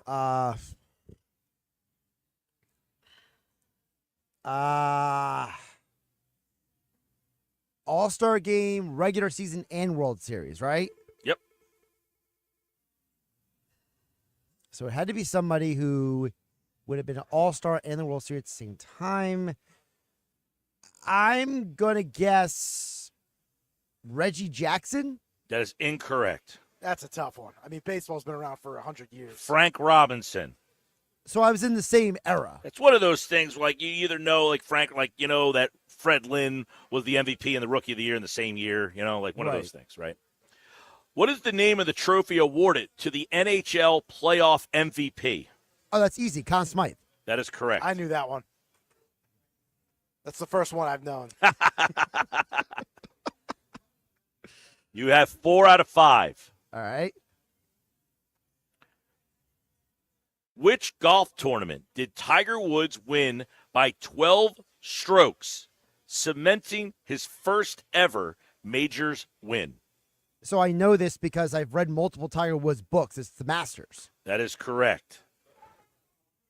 This is where all my dumb reading, gets in handy here. 5 out of 6.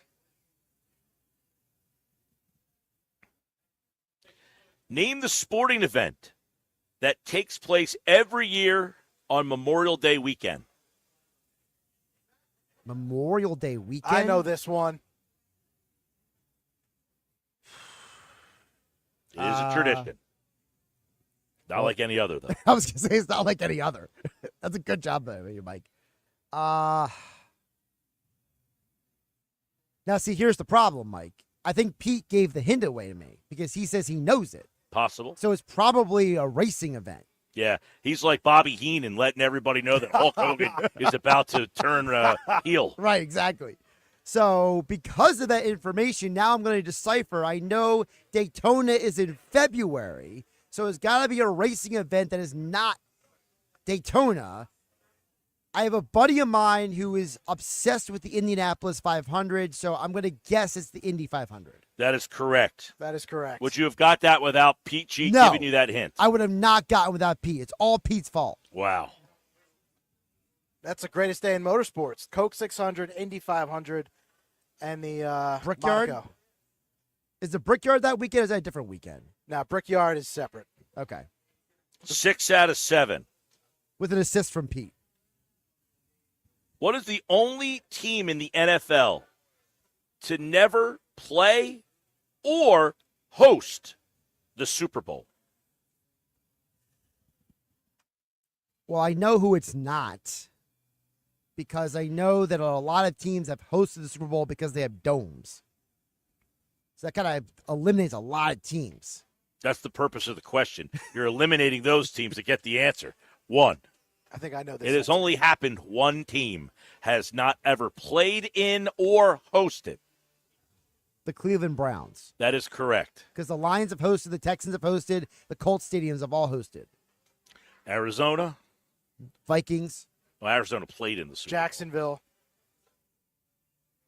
Jacksonville did Jacksonville, host. yeah, they played. Eagles played there. Yeah.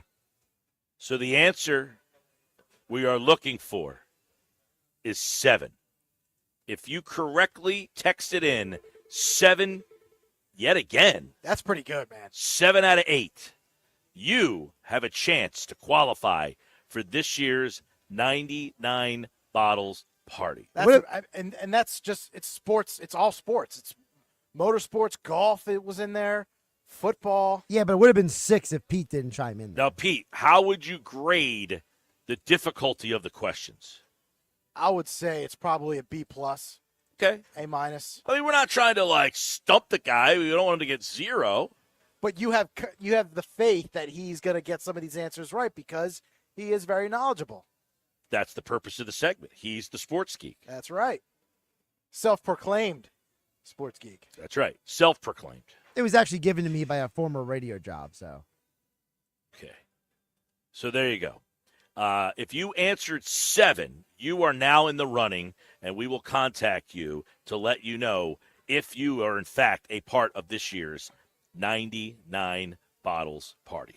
We'll do another edition of Stump the Sports Geek tomorrow. Every day. I mean, I would do this segment every day. You believe so? It's a great segment because Josh is very good at it. It's not like he's getting 2 out of 8. I mean, he's hitting it out of the park. Well, when I start to turn up the temperature on the questions, maybe you gave him 1. So if you were out there and you said 6, when you see Pete G at 99 growlers, you should say you S. I'll take care of you. We're going to have a packed house. I'll buy you a growler, okay? We'll have a packed house at 99 Growlers. The whole crew will be hanging out there. Nick's Nuggets, Rothstein, Pete G. We're going to be live at Mudhen down in Wildwood. You ever been there, Mudhen? It's unbelievable. Great spot. Awesome spot. Can't wait. I've been there a few times. In fact, Pete G, last year I watched the Eagles-Cowboys game at Mudhen. The first one where the Eagles won the game down in Dallas. We watched a 4 o'clock game there. Great spot to watch a game. Looking forward to having 99 Growlers there. And you know the place is going to be packed. We have another chance for you to qualify coming up shortly. But when we come back, can the Sixers be fixed? We'll ask Devon Givens from PHLY Sixers. And that's next on the Sports Bash live from Chickies and Pete's here at the Tropicana in Atlantic City. Wake up weekday mornings from 6 to 10 a.m. with Unsportsmanlike on 97.3 ESPN with Evan Cohen, Super Bowl champion Chris Canty, and Michelle Small. Can't wake up without it. Brought to you by the Gallery Bar Book and Games at Ocean Casino Resort in Atlantic City. With GMF financing to qualify buyers excludes Traverse and Corvette excludes prior sales. Why wait for Black Friday when the biggest Black Friday sale is going on now all month long at Bennett Chevrolet, where you can save up to 20% and more on your new vehicle because Bennett is selling new vehicles at $1,000 below, yes, $1,000 below the real GM supplier employee price. Plus, you keep all the rebates, saving you up to 20%. But of course, there's more with available 0% financing. Looking for used? Bennett's giving a minimum $10,000, a minimum 10 grand for your trade, no matter its condition, towards any pre-owned in stock. Imagine what you'll get for a good trade if Bennett's paying a minimum 10 grand for total junk. Bennett's deals are unbeatable during our Black Friday sales event, and there's never any hassles or sales pressure because our non-commissioned sales staff is paid on your satisfaction, not how much you spend. The best Black Friday sales going on now at Bennett Chevy, Egg Harbor Township, and BennettChevy.com. Together, let's drive. Lowe's knows that to win the job, pros need the best prices.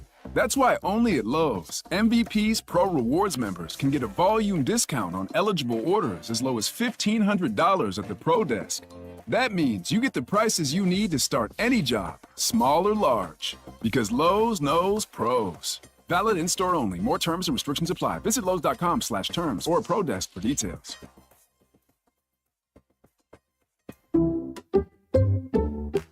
Some people just know they could save hundreds on car insurance by checking Allstate first. Like, you know to check you have a full tank of gas first, before road tripping through the desert. Empty? Seriously? Maybe I can walk. Yeah, checking first is smart. So check Allstate first for a quote that could save you hundreds. Maybe I can't. You're in good hands with Allstate. Savings vary. Terms apply. Allstate Fire and Casualty Insurance Company and affiliates, Northbrook, Illinois. The best call to make on game day is ordering catering from the Piccalilli Inn. For parties big or small, the Pick does it all. Your guests will be cheering for the Pick spin on football favorites like pulled pork nachos, cheesesteaks, burgers, and their award-winning buffalo wings, tails, and ears. Get your chicken wing fix on Route 206 at the Piccalilli Inn. Join the flock and follow the Pick on Facebook or at Piccalilli.com for their Pick game specials. And be sure to pre-order to guarantee your spot in Sunday's lineup. I got a line. He got a line. She got a line. We got 4 lines. Cricket Nation. Q finger guns. Really easy. Super stress-free. 4 5G so fast, like blazing fast. Games and memes, you'll have a blast. You can get fast 5G across 4 lines. You can get fast 5G across 4 lines. As we discuss, take it from us. We four are one Cricket Nation. And only $25 a line. Welcome to more lines. Welcome to Cricket Nation. Smile, you're on Cricket. Cricket 5G requires a compatible device and is not available everywhere. Discount varies by line. Fees may apply. Terms and restrictions apply. See cricketwireless.com for details. Hey, can you blow up some balloons for Jack's party? I can't. I'm so congested. You need Sinex Saline from Vicks. Sinex saline nasal spray. Yeah, just Sinex. Breathe. Sinex Saline instantly clears everyday congestion associated with colds and year-round allergies with a gentle, ultra-fine mist that's no mess and easy to control. Daddy, 4 balloons. On it. Enjoy life's important moments without congestion. Try Sinex Saline from Vicks. Just Sinex. Breathe. Use as directed. Something is happening here. Off the New Jersey coast, a new offshore wind project is generating nearly $2 billion in economic benefits for the state. We're generating thousands of local jobs, but the most important thing we're generating is trust.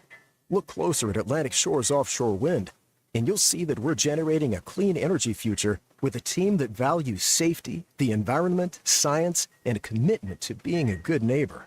Learn more at AtlanticShoresWind.com. Medicare is making important changes in 2025. It's time to think about what benefits you need. AmeriHealth can help with monthly premiums as low as $0. Dental, vision, and hearing. No referrals, plus prescription drug coverage. AmeriHealth has been serving New Jersey residents for 30 years. Visit AmeriHealthMedicare.com/help25 today. AmeriHealth offers PPO Medicare Advantage plans with a Medicare contract. Enrollment in AmeriHealth PPO Medicare Advantage plans depends on contract renewal. I got a line. He got a line. She got a line. We got 4 lines. Cricket Nation. Cue finger guns. Really easy. Super stress-free. 5G so fast, like blazing fast. Games and memes, you'll have a blast. You can get fast 5G across 4 lines. You can get fast 5G across 4 lines. As we discuss, take it from us. We four are one Cricket Nation. And only $25 a line. Welcome to more lines. Welcome to Cricket Nation. Smile, you're on Cricket. Cricket 5G requires a compatible device and is not available everywhere. Discount varies by line. Fees may apply. Terms and restrictions apply. See cricketwireless.com for details. It's Sage Jewelers' great half-off everything sale going on now. Sage Jewelers says everything in store is on sale at half off, including their watch collection, Seiko, Simpson, and G-Shock. That's right, 50% off their finest selection of GIA-certified diamonds, IGI-certified lab-grown diamonds, engagement rings, top designer jewelry collections, and more. But hurry, the sale won't last long. Sage Jewelers, the real jeweler, Tilton Road, Northfield, open every day until Christmas. It's the Sports Bash with Mike Gill. Keeping the fans entertained and happy. On 97.3 ESPN and the 97.3 ESPN free mobile app.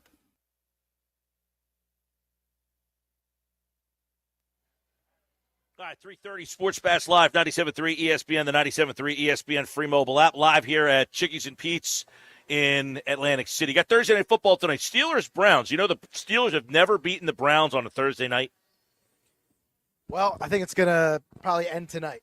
Tonight's tonight? Tonight's tonight. Steelers get that win, yeah. This hour of the show is brought to you by Broadley's Plumbing, Heating, and Air Conditioning, your trusted source for heating, plumbing service, and installation for generations. 609-390-3907, online, broadleys.net. Devon Givens, PHLY Sixers, going to join us in just a couple of moments from now. Can the Sixers fix this mess? I'm not sure they can, guys. I'm not sure they can. But, man, there's a lot of texts we got today. Now, I used to work with Devon. He was my producer when I worked in Philly. And now he covers the Sixers. You know, his cousin is Mikal Bridges. Oh, I did not know that. Yeah, so Devon's a very knowledgeable, level-headed Sixers fan. You know, Bridges. Not fan, I shouldn't say. A very level-headed Sixers reporter. That was the game where Paul George actually looked like Paul George in that Knicks game. That was his best game of the year, and it's all been downhill since. Yeah, the game against the Lakers. That Knicks. Friday night? Well, Knicks, too. That game against the Knicks. Well, okay, so these are some of the things. One, I think the coach is in a terrible situation. Now, I'm not a fire the coach guy, but in this situation, I do acknowledge that how far down the path can you go before you have to do something, or do you just let it keep going down the path? We get a lot of these people go for Cooper Flag. I don't think the Sixers roster with Embiid, George, and Maxey all playing at the same time is going to allow them to be that bad. That's part of the problem. Now, the other question will be, well, how much are they going to play together? Like, if those three guys are on the floor, you're going to win by accident some nights. You would think. I mean, last night was the perfect night to do it. They played 6 minutes together. I mean, that team that they played last night was awful. They had no business being down by 14 in the fourth quarter. There's guys on that team I never heard of before. Exactly. I mean, I literally was like, who are these guys? Bain, obviously, very good, and he shot the lights out. They shot the lights. That's one thing. Give Memphis a lot of credit. They shot the lights out. But they did have wide open shots, though. That's the problem, is the defense was not there last night. Of course you're going to hit wide open shots. Yeah, that's a situation where they out-athleted us, is what Nick Nurse said. You know, they had more athletes than we did, that they basically – yeah, let's hear Nick Nurse last night. We didn't put enough together again for 48. I thought, again, we just got kind of out-hustled, just out-athleted, out-toughed a little bit at the basket in the first half. Second half was obviously better as far as that. You know, it's just searching for lineups that would be able to go out there and play a little more physical and play a little bit better together. They out-athleted us. They out-hustled. They out everything. Like, so how does the coach compensate for a lack of athleticism and all that stuff? So, again, I'm not a fire the coach guy. I don't think Nick Nurse is the problem here. Somebody texted in earlier, why Nick Nurse is overrated. He won the championship because of Kawhi. You win an NBA championship not because of the coach. You win the NBA championship because you have great players. He won the championship with Kawhi Leonard. When Kawhi Leonard left that team, he did a good enough job to get that team back to the playoffs when everybody thought they would fall apart. He kept that team competitive. Nick Nurse, that's what the coach does. Okay? That's what coaches in the NBA do. We have this misconception that the coach controls all of these things and controls all these guys. One thing I will say, the coach does. They do control the playing time and the rotations and that kind of stuff. I think that Nurse has not done a very good job of getting some familiarity and some flow with his rotations. One night, Yabasali's in the rotation. The next night, he's not. Then he's playing a lot of minutes. It just seems that there are so many times where, last night he played 11 different combinations in the game, and you're just like, what is going on here? So I do think Nurse has some accountability here. I'm not giving him no accountability. But to me, this is way more than just Nick Nurse is not doing a good job. This is way more than that. But you have to acknowledge, even someone like me I'm not a big blame the coach guy. You have to acknowledge that if this team continues to go down the road of where they're going, how do they fix it? You can't trade Embiid and all that stuff. So let's bring in Devon Givens, PHLY Sixers, set to join us now on the Sports Bash Live on 97.3 ESPN. Well, Devon, we've got a bleep storm on our hands here. 2-14 and a lot of questions that I don't know that have answers to, man. I don't know if these questions even have answers to, but let's start with one. Give me your thoughts on how this team is 2-12. What are some of the key reasons in your mind on how we got here? Of course, you'll go with the injuries early on, Mike, because of who was out, Embiid being out, Paul George also, and Tyrese Maxey having to carry the load all by his lonesome. But we know that didn't really materialize with Tyrese Maxey as just the number one guy with the rest of the players surrounding him. So then I would go with the poor offensive production. They are one of the worst teams offensively, Mike, in the NBA, and that includes the three-point shot, which we know is so important in today's game. They can't hit outside shots. And defensively also, they have their breakdowns, specifically in the third quarter. Derek Bodner of our show likes to point this out. He pointed this out very early, and it has maintained as one of their big problems as part of their defense, number one, but also third quarters where they cannot score against the opposition. So I would line up those things of the injuries, but not necessarily number one, with the stars. Number two being the offensive production that has been poor. And defensively, they have been real bad, also one of the worst in the NBA. All right, so did we overvalue what this roster was? I don't think so, because the one reason that we thought, Mike, that this team would be good was everybody playing their roles within the team structure of playing with the big three of Joel Embiid, Tyrese Maxey, and Paul George. We only got about 7 minutes of that on November 20th for the very first time when the season started in October. So for us to say that we overvalue, not necessarily just because we haven't seen them again in their design roles to play off of those three stars, but with it, I did think that, Mike, they would be much better even in those games where Embiid would maybe miss one with Maxey and Paul George out there together, and you would have Kelly Oubre, Caleb Martin, and you just go on down the line, Andre Drummond, Eric Gordon, et cetera, to where they could still pull out some close games because of Maxey being the lead, Paul George being there with him. They would take turns being the stars that particular night, if not both on that particular night. And then the role players playing their role and maybe stepping up just a bit. But as I've been saying, everybody's been playing above their level, and they're not good. They're simply not good enough. We've seen now 14 games in that the players being asked to do more than they should are not good enough to do that. But it doesn't necessarily mean that we overvalue what the roster was as it was put together by Daryl Morey, Elton Brand in the front office this offseason. Because again, we still haven't seen them as a complete team to really gauge how good the role players are off of those stars. Devon Givens, PHLY Sixers. Check out their YouTube show after every Sixers game. You know, I tuned in the other night, and it drove Derek and Kyle to drink. I mean, that's how bad this team has been. They were throwing down a couple cold ones because the team was so bad on Monday night. Yeah, I almost did too, Mike. And, you know, I don't drink. I almost did, though. But you had a nice Blue Chew reference in there that kept you nice and cool. Thank you. I did catch that one. How culpable – I'm not a big blame the coach guy, all right? Everybody always wants to fire the coach. It's always the coach's fault. How culpable in this spot is, in your mind, Nick Nurse and what he is doing with what he has?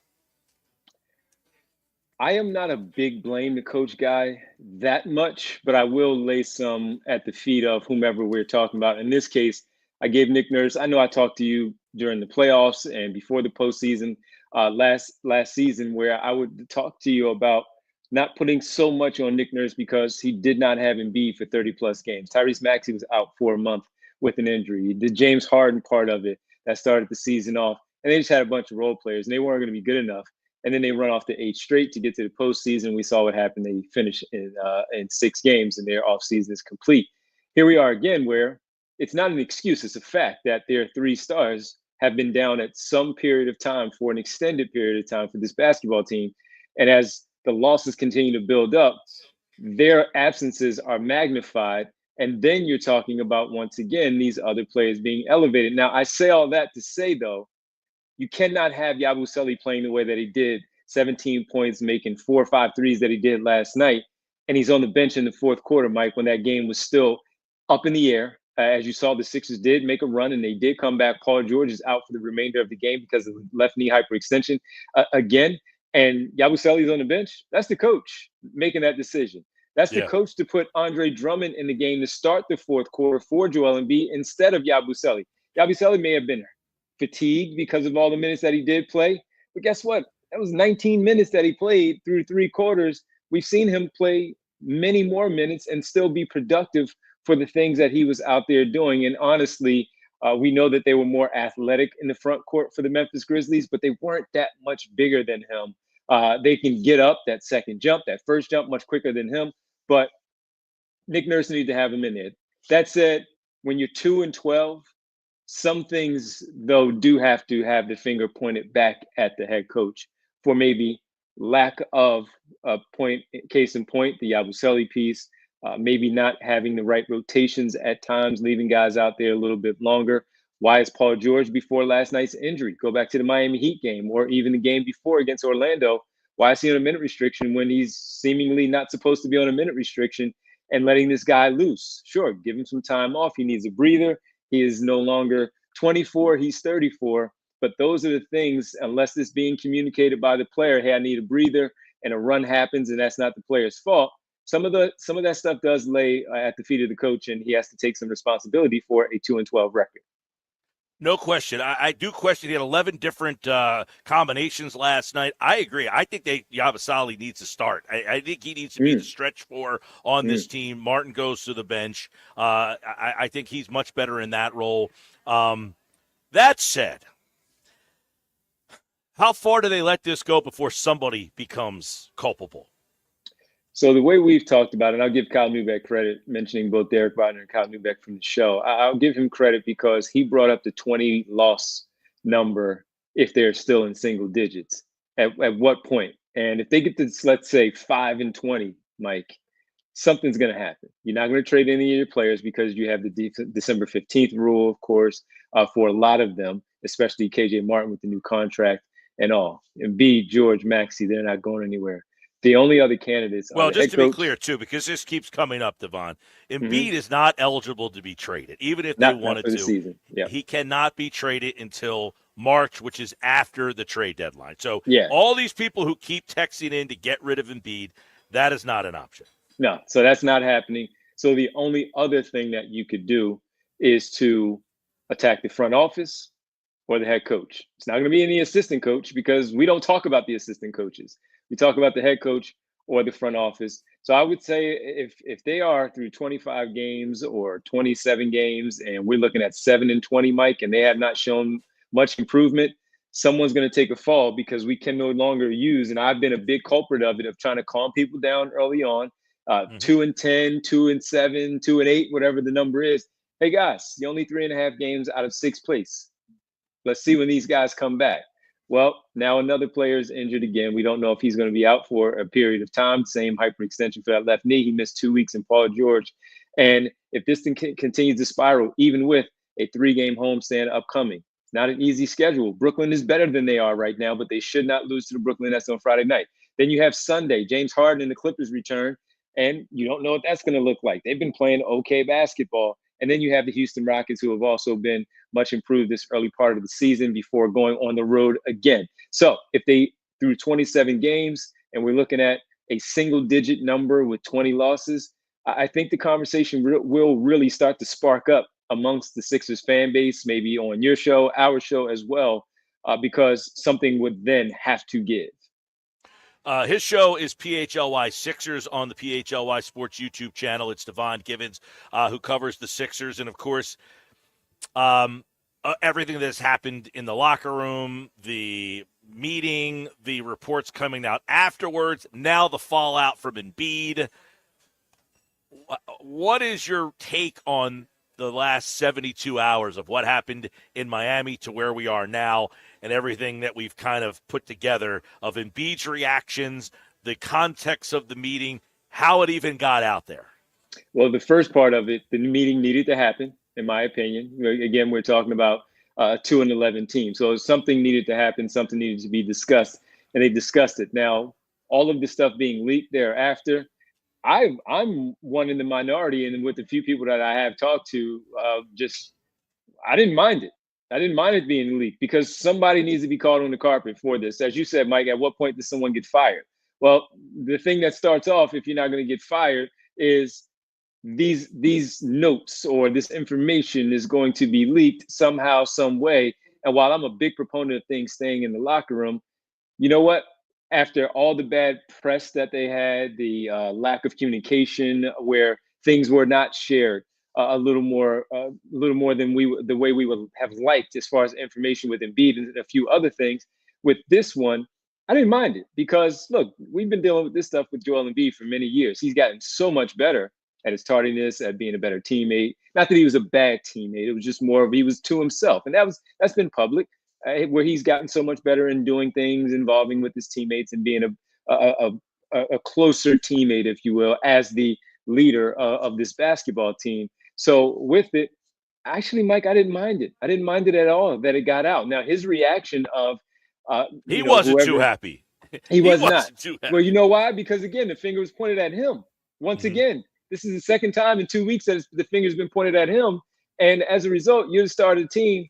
hey, go out there and handle it. You can even handle the media better. You came out after that closed door meeting and said, what meeting? All right. You didn't have to say what happened, like we later found out, but to say, yeah, there was something that needed to be discussed. We discussed it as a team, including the coaching staff. It had to happen. It needed to happen. And hopefully we respond to this much better tomorrow night against the Memphis Grizzlies. But that's not what he did. And as a leader, you need to be better at answering that question as well. And you know me, I'm one that has stood up for Joel Embiid plenty of times, but he was wrong on this one. And even saying what he said, someone said it. I don't know who said it. There are a number of candidates that we could all go to and guess who leaked this information out. Well, now that he said it, he needs to find out who said it, because if he's going to do that and put it out there in the orbit like this, find out who said it in your, somebody stand up and do this, where this is not a problem and you guys get it together and they fix this stuff. So something needed to happen. It happened and he's upset. Well, so be it. We're all upset. You're 2-12 and this cannot happen for a team that I thought might quite possibly, not necessarily a 2-12 record we'd be talking about starting the season, but certainly not 12-2, but certainly not 2-12. Well, and before we get you out of here, Devon Givens, PHLY Sixers. You know, I talked about when LeBron went to the Heat. That's a better big three, and they were 10-9. You know, so even if this team is 7-7 after 14 games, Absolutely. I think we would have been disappointed. Yes. But the realistic point is, part of this is you got a lot of guys who have never played together. There's a lot of new faces. I would say this about Nurse. He's in a really unenviable task. You go to training camp. Yeah. The whole team's offense is based around Embiid. Well, he's not there. What kind of offense are you inserting? How do you insert what you want to do when the key guys to insert are not there to do it? Because when Embiid doesn't play, their offense is completely different. So did you install a whole offense in the Bahamas? Now, he didn't even practice in the Bahamas. So what did you do there? What did you learn? What did you gain from training camp? Nothing. Well, I would say that what they did, knowing that Embiid would be out, and we had already figured this, Andre Drummond was going to have a much bigger role as a starter when Embiid is not there. So to your point, installing two different offense, the Tyrese Maxey, Paul George offense with Andre Drummond at the 5 with Kelly Oubre and Caleb Martin, that was one offense that you install, and the other is the Embiid offense that you install as well. And he could walk through some things. He can do those types of things as a guy, but there's nothing like actually going through it and playing it, even in a practice setting. So I would say what they did was they did try the Tyrese Maxey, Paul George-led offense, which would also be those same type of minutes if Embiid did play, but he's now off the floor, and Maxey and George are running the offense with the second unit. I think that's what they did. But then when the injury happened to Paul George against the Atlanta Hawks in the preseason, that threw a monkey wrench in everything. And then it's just the Tyrese Maxey offense playing with everyone else. So it's not to make an excuse for Nick Nurse. It's just to answer your question of what were you doing at training camp? They believed they were going in with the Maxey George offense until Embiid was ready to come back. But that got, again, thrown out of the window when the injury happened to Paul George. So we did not get a chance to see that against Milwaukee or anyone else. And because Maxey did say last night, he's like, I keep trying to tell these guys, you got to do this. He's going to make you all better. But you haven't played with him yet, so you don't know where he wants to go. Devon Givens, PHLY Sixers. Those guys have content every day and after every Sixers game. Devon, we hope to catch up with you while this team is on its way back to 500. But right now, it don't look good, my friend. It's not looking good at all, man. Not looking good at all. All right, I'll catch up with you. Devon Thanks, Givens, man. PHLY Sixers, here on the Sports Bash Live, 97.3 ESPN. All right, we come back. We got the Sounder. Another chance for you to get into 99 bottles is coming up. And that Sounder's right now, 609-573-3776. 609-573-3776. Caller number 7. You are entered into this year's 99 Bottles Party. 609-573-3776. Caller number 7. We'll see you at Mudhead Brewing Company in Wildwood for this year's 99 Bottles Party. We will be live on Wednesday, November 27th. That's this coming Wednesday. I am bringing with me 99 pairs of tickets, including Eagle Steelers club box seats, Sixers tickets, Flyers tickets, concert tickets, and tickets to shows from all over the area. 99 growlers, 99 qualifiers, 99 pairs of tickets. That means we're going to have 99 winners. We'll see you at Mudhead Brewing Company in Wildwood. It's Sixers basketball tomorrow night on 97.3 ESPN with the voice of the Sixers, Tom McGinnis, calling all the exciting play-by-play action. Jared down the lane. Jared with a layup up. Ribby, good. Jared McCain right down Broad Street. And a foul. It's Sixers Nets tomorrow night. Coverage begins at 7 p.m. It's Sixers basketball all season long on South Jersey's radio home for Philadelphia 76ers basketball. 97.3 ESPN.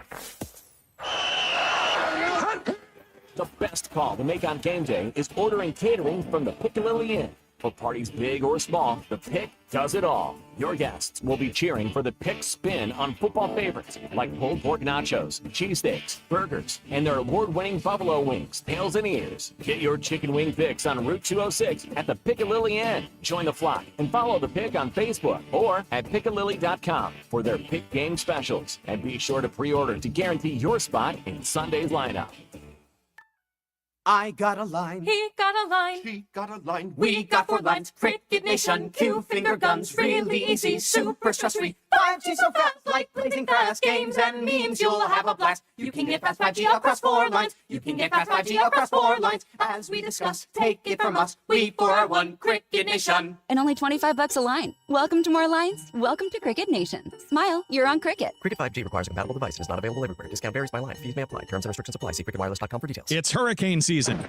Are you prepared? Don't get left in the dark. Calvi Electric, a certified Generac dealer, has you covered. From installation to maintenance, they're your go-to experts for Generac generators, ensuring your home stays powered through any storm. A Generac home standby generator will automatically restore power to your home during an outage, so your life goes on uninterrupted. Put your trust in Calvi Electric, the premier electrical contractor serving South Jersey for over 115 years. Visit calvielectric.com today or call 609-345-0151. Here in New Jersey, it's one wow after another, after another, after another. I'm Chief Meteorologist Dan Zarrow. Pamper yourself with a relaxing, rejuvenating wow at a New Jersey spa. From the calming warmth and tranquility of rich baths and mellow whirlpools to soothing massages, wraps, and skin treatments, there are too many day spa and resort options to talk about here. Check out visitnj.org and search for spas for some great recommendations to fit any taste and budget. Find your wow at visitnj.org. New Jersey, little state, lot of wow. My son loves to fly kites, but my active psoriatic arthritis can sometimes hold me back. Now with Skyrizi to treat my skin and joints, I'm ready to go. Skyrizi, risankizumab Riza, a prescription-only 150 milligram injection for adults, helps with less joint pain, stiffness, swelling, and fatigue. For those who also have plaque psoriasis, 90% clearer skin is possible with just 4 doses a year after 2 starter doses. Don't use if allergic to Skyrizi. Serious allergic reactions and an increased risk of infections or a lower ability to fight them may occur. Before treatment, your doctor should check for infection and tuberculosis. Tell your doctor if you have an infection or symptoms such as fever, sweats, chills, muscle aches, or cough, or if you plan to or recently received a vaccine. With Skyrizi, there's nothing like clearer skin and better movement, and that means everything. Ask your doctor about Skyrizi today and visit skyrizi.com or call 1-866-SKYRIZI to learn more. Tired of hearing no? Everywhere you go, we turn no into go during Black Nissan's November sales event. Say no to high-priced new cars. Brand new Black Nissan Sentra S, just $19,999. Say no to low trade offers. AJ the Trade Man wants your trade, no matter the make, miles, or condition. Say no to down payments. Say no to payments for 90 days. And say no to high interest rates. 60 months, 0% financing on every clearly marked new Nissan. Backed by Mad Blast 4-day love it or leave it return policy. Tired of hearing no to a discount on a new ride? New 25 Sentra S, under 20 grand. Oh yeah, it's on at Mad Black Nissan. Approved Tier 1 credit for NEMAC. Negative equity finance. The number SY231649. MSRP 22,730 plus tax tag at $689.8. Offers can't be combined. 0% for 60 months. Call 877-289-6670 or go to MadBlackNissan.com for complete details. Offer ends 12/5/24. It's on at Mad Black Nissan. The Black Horse Pipe. Hey.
you need to start any job, small or large, because Lowe's knows pros. Valid in-store only. More terms and restrictions apply. Visit Lowe's.com/terms or a pro desk for details.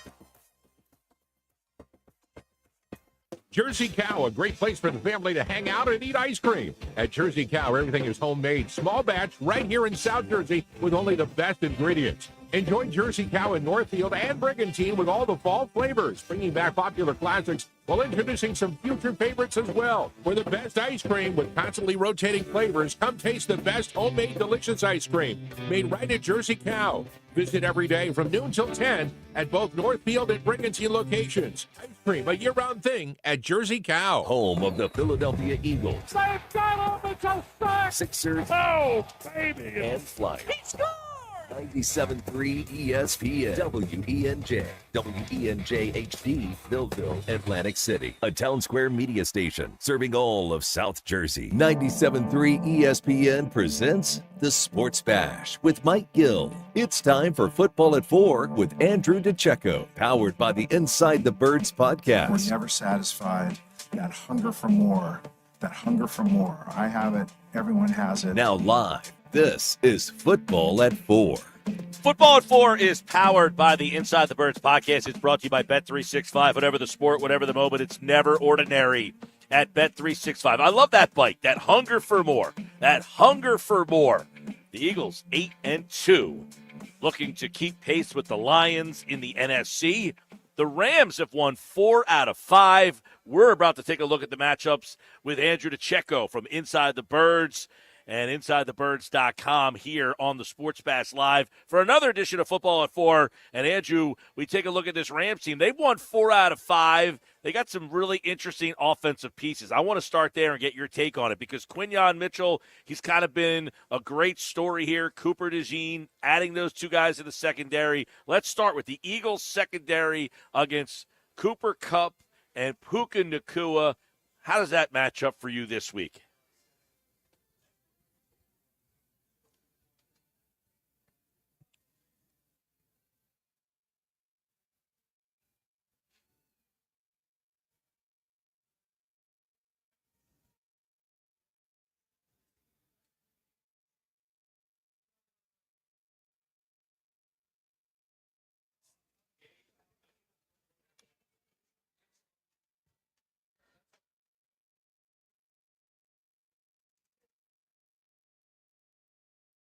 Looking at, last week, Jaden Daniels, a rookie, Thursday night. They kind of confused him, and I don't know how much that rib injury, didn't allow him to throw the ball down the field as much. But you're not going to confuse Matthew Stafford here, and that's going to be an interesting matchup there. But they do have a running back in Kyron Williams that is very good. It looks like their offensive line is starting to get into place. Does their run game worry you a bit?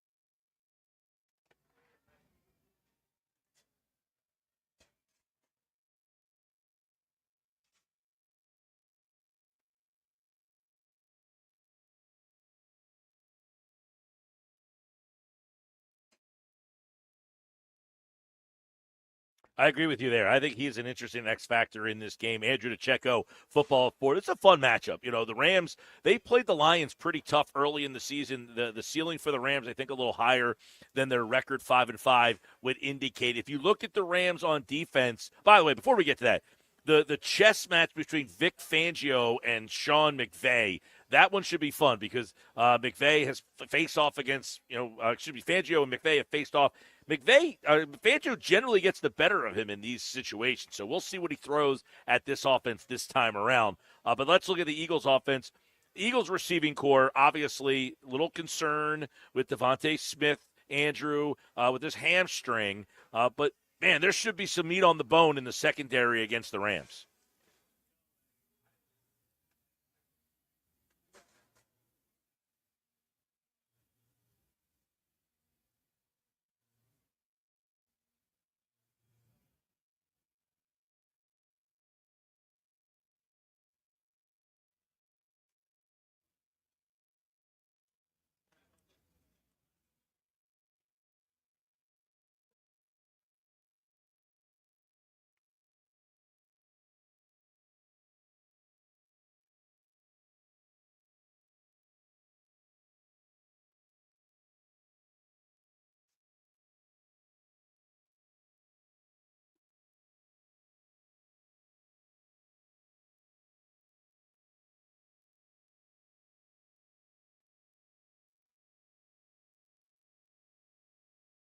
Yeah, and you mentioned they got young players. Jared Verse is another one. They've got young guys.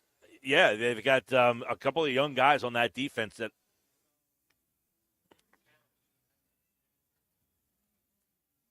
Yeah, you mentioned they don't have Aaron Donald, and yet this defense hasn't. Like some people thought, Donald's gone, they're just going to completely fall apart. I want to get your take though. The Eagles obviously run the ball. Saquon Barkley, this Russian offense has been fantastic. You might even say this is the identity of what they become. Why 22nd in the pass game? Why is the pass game struggling?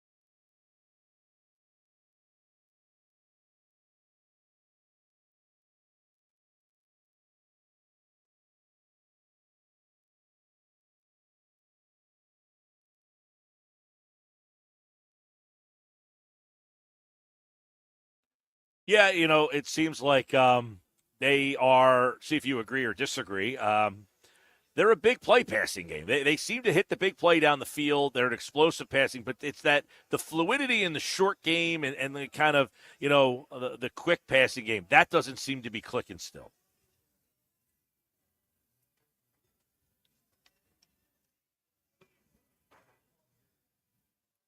Mm-hmm.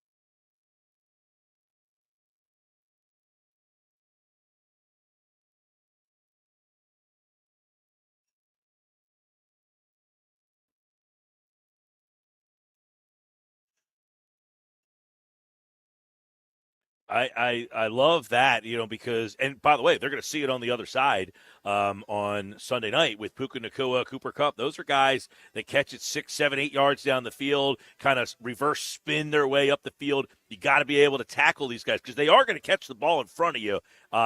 And the Eagles have become a much better tackling team. Couple quick thoughts here. You wrote a great story over at InsideTheBirds.com about people, it's time to start believing. And one of the things you wrote about is player development. And I know you're a big draft guy. You study these guys in the draft. But how important, Andrew, will player development be over these last 2 months of the season?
Andrew, what do you think the impact of losing Huff is? Big impact, minimal, and just is it even going to be noticeable? I don't want to dislike the guy, but I don't think he's made the impact that they would like. But is it a bigger impact than maybe I'm giving it credit for?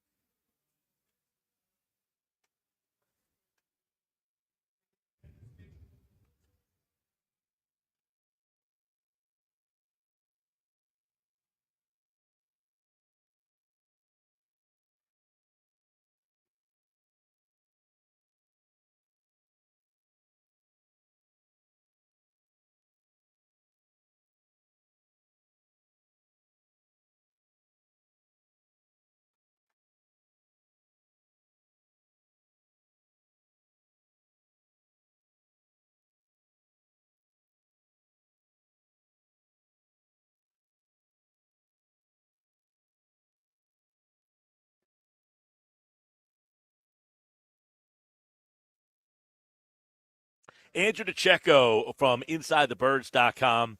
Well, we are into the 11th week of the season against the Rams. This will be an interesting test here. The Rams 5-5.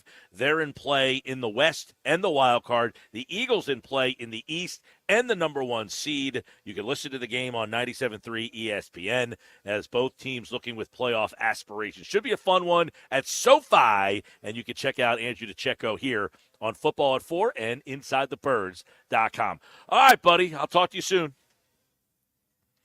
And happy Thanksgiving to him. We will not be on the air on Thursday, PG. No Chickies and Pete's on a Thursday. Next week, we will be at Chickies and Pete's on Tuesday. We'll actually be in Egg Harbor Township on Tuesday. We got a busy remote schedule next week. Monday, we will be at the Fanatic Sportsbook. Tuesday, we will be at Chickies and Pete's in Egg Harbor Township. And on Wednesday, we will be live at Mud Hen Brewing Company in Wildwood. And I want to congratulate our last qualifiers. We had Chad in the Villas.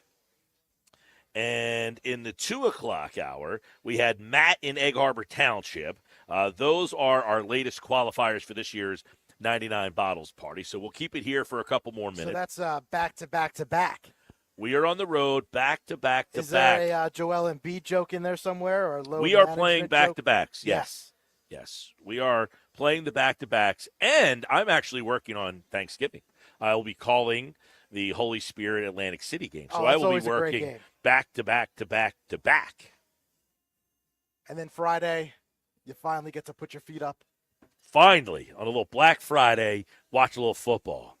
A little Black Friday football. Flyers play Black Friday. You watch any Flyers last night? They did good for the first 2 periods, and then the wheels just came off. Well, they're down 1-0, then they tie it back up, and the next thing you know, I flipped over to the Sixers, which, why would I do that? I should have poked my eyes out, and I turned back to the Flyer game because it was halftime of the Sixers. And it's 4-1? It was 4-1. Yeah. That's okay. That's just a better team. It was somewhere like that. Yeah, I mean, Carolina's pretty good. By the way, our 3 stars of the game from the Flyers last night, even in a loss, we give you the 3 stars of the game. And the Flyers' 3 stars of the game are brought to you by Kindle Auto. We do it each and every day after the Flyers game. And that is Kevin Durso's 3 stars of the game. Star number 3, Noah Cates had 3 hits and an assist. He had the 1 assist in the game last night. Nick Seeler had an assist. A shot on goal, a couple blocked shots, and the top star of the game last night, Ryan Polig, with the goal and 2 blocked shots. He was the 1 goal scorer for the Flyers last night. Fedotov actually played pretty well. They hung him out to dry in the I did see John Tortorella do an interview with TNT, and he was talking about how hard it is for him to coach Michkov. Just the language barrier. It's very tough for him, especially in the moment. Like during the game when he sees something that Michkov kind of did wrong, he just can't do it. I got an idea. Really correct him. I got an idea. What's that? How about getting an interpreter on the staff? Well, so somebody that can stand behind the bench. You know, you ever watch a Phillies game? That's not the point. You ever watch a Phillies game? Oh, yeah. But that is the point, Pete. Well, this is minor details here. You got a Russian player who's your best player, and you got no one that can talk to him on the staff? And there's multiple Russians on the team. Well, I can understand, like, the point that you're making. If the Russian's on the team, you shouldn't be leaning on them to have to talk to him because who knows? Right. They might be on the ice. One's a goaltender. But in the moment during the game, he's trying to make a correction. He can't be talking to an interpreter while the game's going on. That's the point. Well, if you want to communicate with him, you better. I mean, what are you just going to not communicate with the guy because you have no one there that can talk to him? Well, it's just how difficult it is because he is their best player. I understand the difficulty, but I do think having an interpreter behind the bench, I mean, the guys for the Phillies, he's in uniform. He's sitting in a dugout with the team. Yeah, meanwhile, the Flyers have a guy who is on the phone. That was so bad the other night. I'm sorry. They're I didn't talking. see this. Okay, so after the game, I don't know what night it was. It was like It was won the last game. week. They won the game, and they're talking to Michkov. I think it was Thursday's game last week. And they're talking to Michkov after the game. And he's huddled with reporters. And they ask him the question, and I don't know, like, what happened here, because I'm watching not, like, live. I'm watching the answer. Yeah, so the way Kevin Durso explained it to me, Mike, because he was there, he said that basically they would ask Mishkov a question. The translator's on the phone. The translator would explain it on the phone to Mishkov. Then Mishkov would tell it back to the translator on the phone, and then the translator would then communicate it back to the reporters. Right, so what I'm watching is just the highlight of the answer from the interpreter. And I'm like, wait a second, where's the interpreter? He was talking on a phone. Come on. You can't tell me they can't get a guy to stand there next to him? I mean, you can't have the coach complaining about the language barrier and then the organization not supply the guy with a freaking interpreter. How difficult is that? I mean, we looked this up before, I think, right? Were we not? Oh, we were looking it up because of Ohtani's interpreter. Guy, right. He was making, I don't know, 185, 100, something like that. I mean, he got paid okay. He's not a rich man, which is why he had to gamble all of Ohtani's money. He had access to Ohtani's checking account. But, I mean, almost after every Phillies game, when they talk to Christopher Sanchez or Ranger Suarez, Sosa, the guy's the same interpreter. Like, he does it for all of them. Just get a guy in there that speaks Russian. And that's what I'm saying. Like, you have Fedotov, you have Kolosov, you have Mishkov, you have Zamula. You have multiple Russians on this team. I don't know that those guys speak all that great English. Well, either. Zamula, they kept making him be the translator in training camp. That's the point he's making. You have enough Russian guys on the team that you can invest in a guy that can speak for all four of them. Right, instead of asking Zamula to do all the work. Right, yeah, that's what the problem was. They're going to Zamula to basically be the translator for Michkov. You can't do that. Yeah, and Zamula's like, I'm lost in the woods. Oh, jeez. Brizgalov, maybe hire him back and say, we're paying you an inordinate amount of money. Can you come translate for us? They're still paying through 2026. Is that a fair request? Call Brizgalov By the way, and say, look, we're paying you till 2026. Can you come on and be the translator? I really just the translator, not the goalie coach. No. Just the translator. Just the translator. We don't need anything else from you. No, seriously. Like, I can't believe they don't have a guy on the bench in game that's standing there that can speak to him. I always wonder, and like in baseball, when the pitching coach goes to the mound to talk to the guy and he doesn't speak or comprehend English, like, what does he act like? I see Caleb Cotham go out there. I imagine most of these guys do have more understanding of the language, and maybe they lead on in those interviews. Keep the ball down, fastball in. I mean, those guys understand that. I have to imagine. Well, I'm saying when the pitching coach goes to the mound, like Jose Alvarado, I've never heard him really speak other than through the translator. Same with Suarez, most of those guys. But when the pitching coach goes to the mound, like, and you're trying to come up with like a lot of times it's in the moments where the pitching coach comes to the mound and it's to go over a scouting report, like if a pinch hitter comes up. Right. What is he saying to that guy? How is he relaying the message? Now, sometimes someone on the field, like the shortstop or the second baseman or the third, somebody in the infield comes in and they're the one that kind of, but the translator doesn't go to the mound with the guy. Correct. That's where the language. So I understand what Tortorella's saying. To long story short, I do understand what Tortorella is saying here, but I think the Flyers could pony up a couple bucks to get a Russian translator in there. By the way, so I Don't looked you at, think? I would agree with that. Good. I looked it up that Ipe Muzahara was making between $300,000 and $500,000 a year. Yeah, he's on the high end. Right. So even if you do, like, let's say half of that, you're still $150,000. I mean, you're telling me the Flyers can't afford to pay somebody $150K? That's a great job, by the way. That's what I would do in another life. Come back, learn another language, and then come back as that guy's interpreter. Anybody's interpreter. Well, I mean, I just want to sit on a major league bench and speak for the players, because you have to imagine some of the questions they get asked that the interpreter is not word for word remembering all he's those. He's making up his own. And he's just like, this question's ridiculous, and making up his own question. And then I would love to see if somebody ever studied the questions and answered to see if the interpreter was messing with the questions and not even giving him the real question, and then not even giving him the answer that the guy gave him. Like, I guarantee the interpreter ever. What'd you say? I say I guarantee it's happened multiple times. Like, has the interpreter ever said, "Ooh, that's not a good answer. I better make up something else for him." Or maybe the interpreter is like for example, you ever watch those UFC fights where the interpreter will turn to the fighter and be like, "What did you just say?" Like trying to get a correction, and he's like, "Well, what he meant to say is." I was having a conversation with somebody today about, they asked me what my degree was in. And I said broadcast journalism, but if I had a chance to do it again, I would get a different degree. And she said, why? And I basically said, this business is very volatile. You can get released at any time. And if you get released, it's hard to go into another field when you only have a journalism degree. Now, luckily, I haven't been released, waived. But if I now could think of my answer, I would say I would be an interpreter. That's what I want to do in my next life. That's something you could probably maybe even do now. Maybe download one of those things like Babbel or something. Yeah, I don't know. You're too far into it at this point. Now, yeah. My first class I ever took at West Virginia was 8:30 in the morning, Spanish. How did that go for you? I don't believe you made many of those classes. No.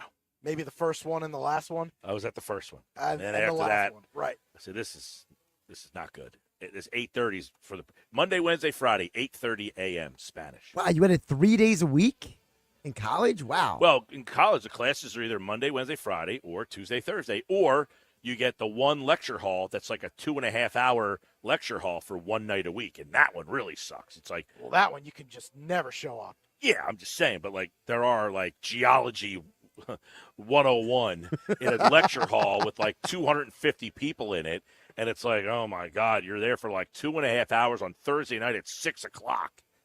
Oof. The real key is you got to get a more interesting teacher. Well, geology doesn't matter who's teaching that class. There's not much interesting there. Sorry. Well, true, but I meant like the Spanish class. You gotta get a teacher who's gonna make you want to show up to class. I had a student teacher for that. Well, that's just poor. Monday, Wednesday, Friday. Well, a lot of those introductory classes are taught by students. Blame the teacher, blame the coach. Yeah, blame the teacher, blame the coach. Blame the Flyers for not having a translator. I don't even know how we got down that path, but here we are. We're live at Chickies and Pete's in Atlantic City. And, of course, you can watch Thursday Night Football. The Steelers have never beat the Browns on Thursday Night Football. Casey Joyner, one thought every game tonight. When we come back, Nick's Nuggets is here.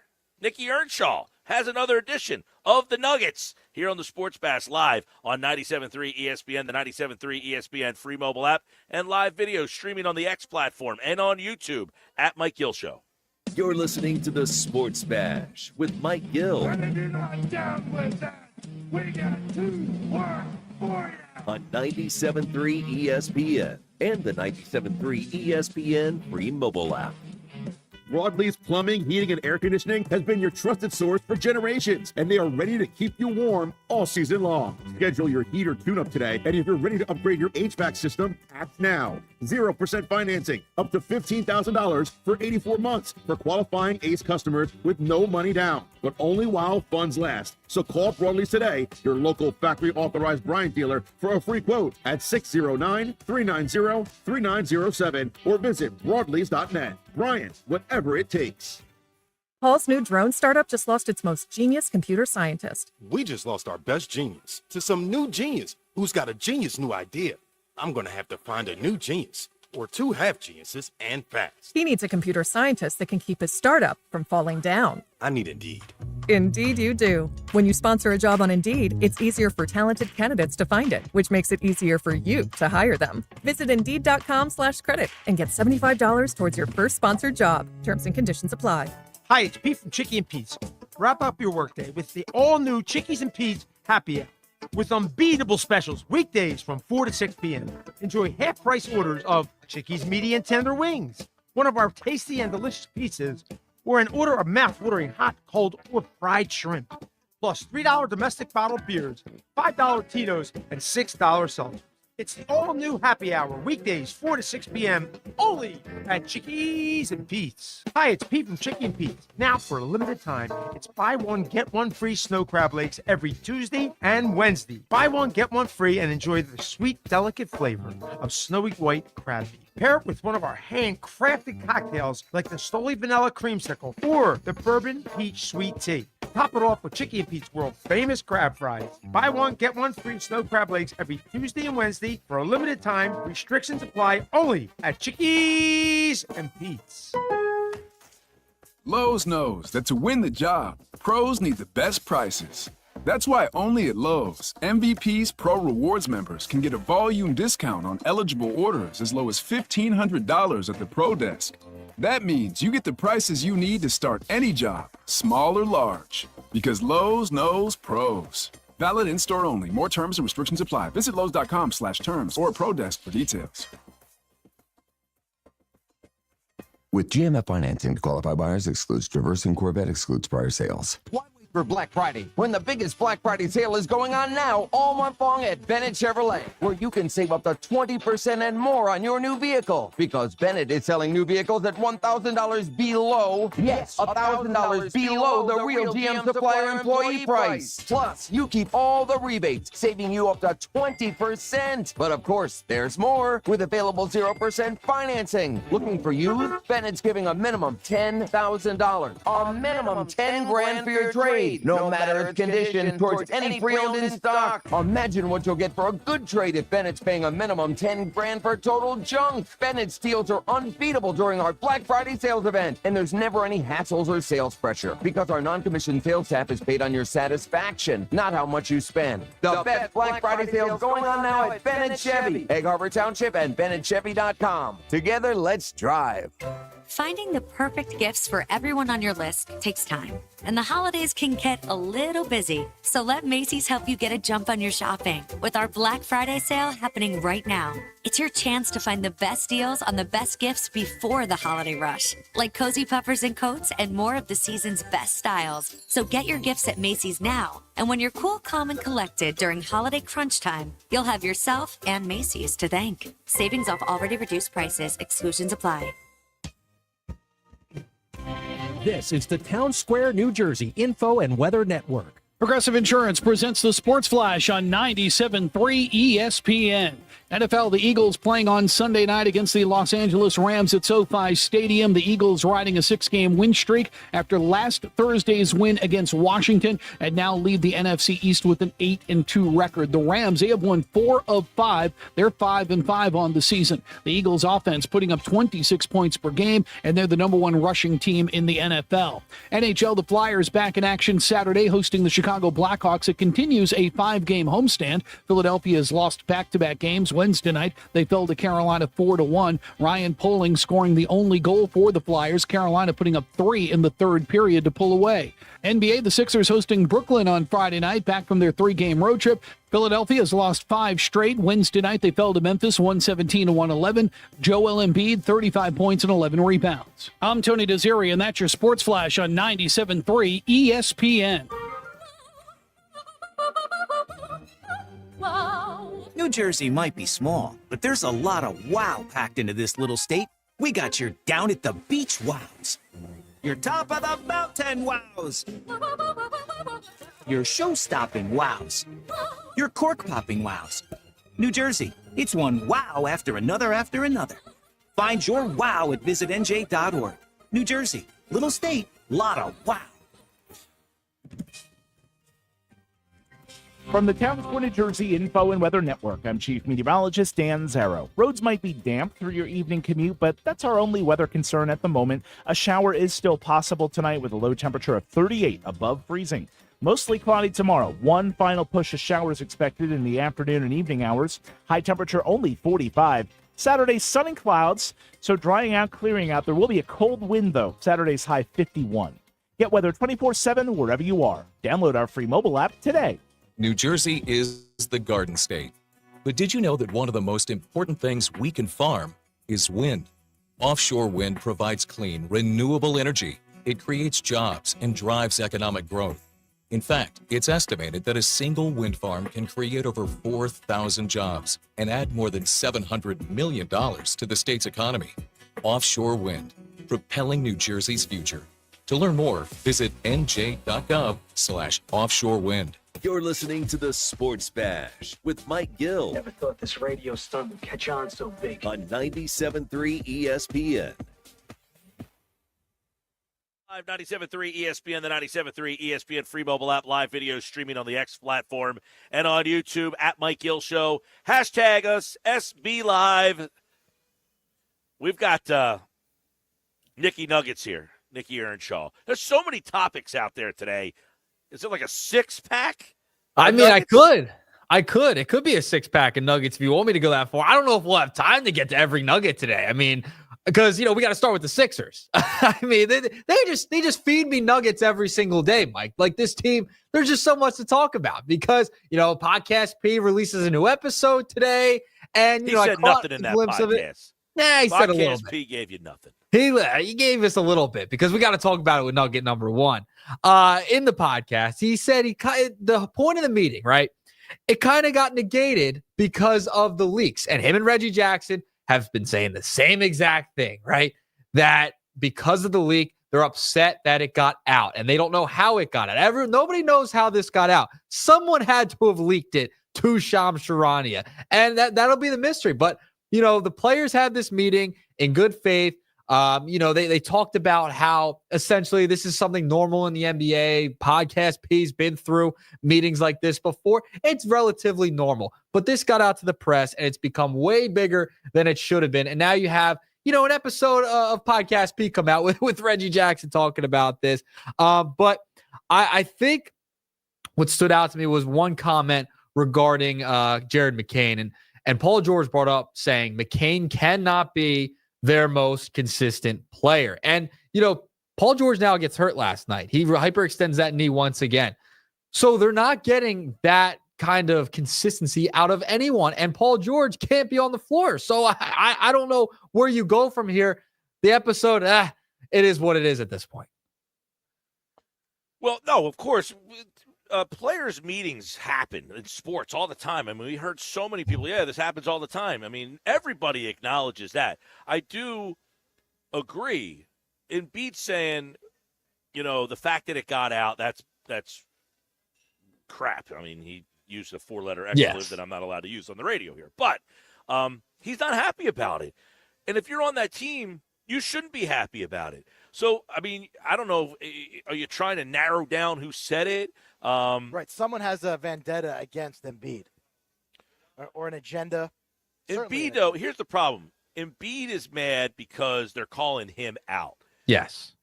And sorry, Embiid, you should take it personal that you got called out, not be upset that it got out. Right. And it seems like everyone's upset that it got out. Reggie Jackson stated it. Paul George said it, which it shouldn't have. It should not have gotten out.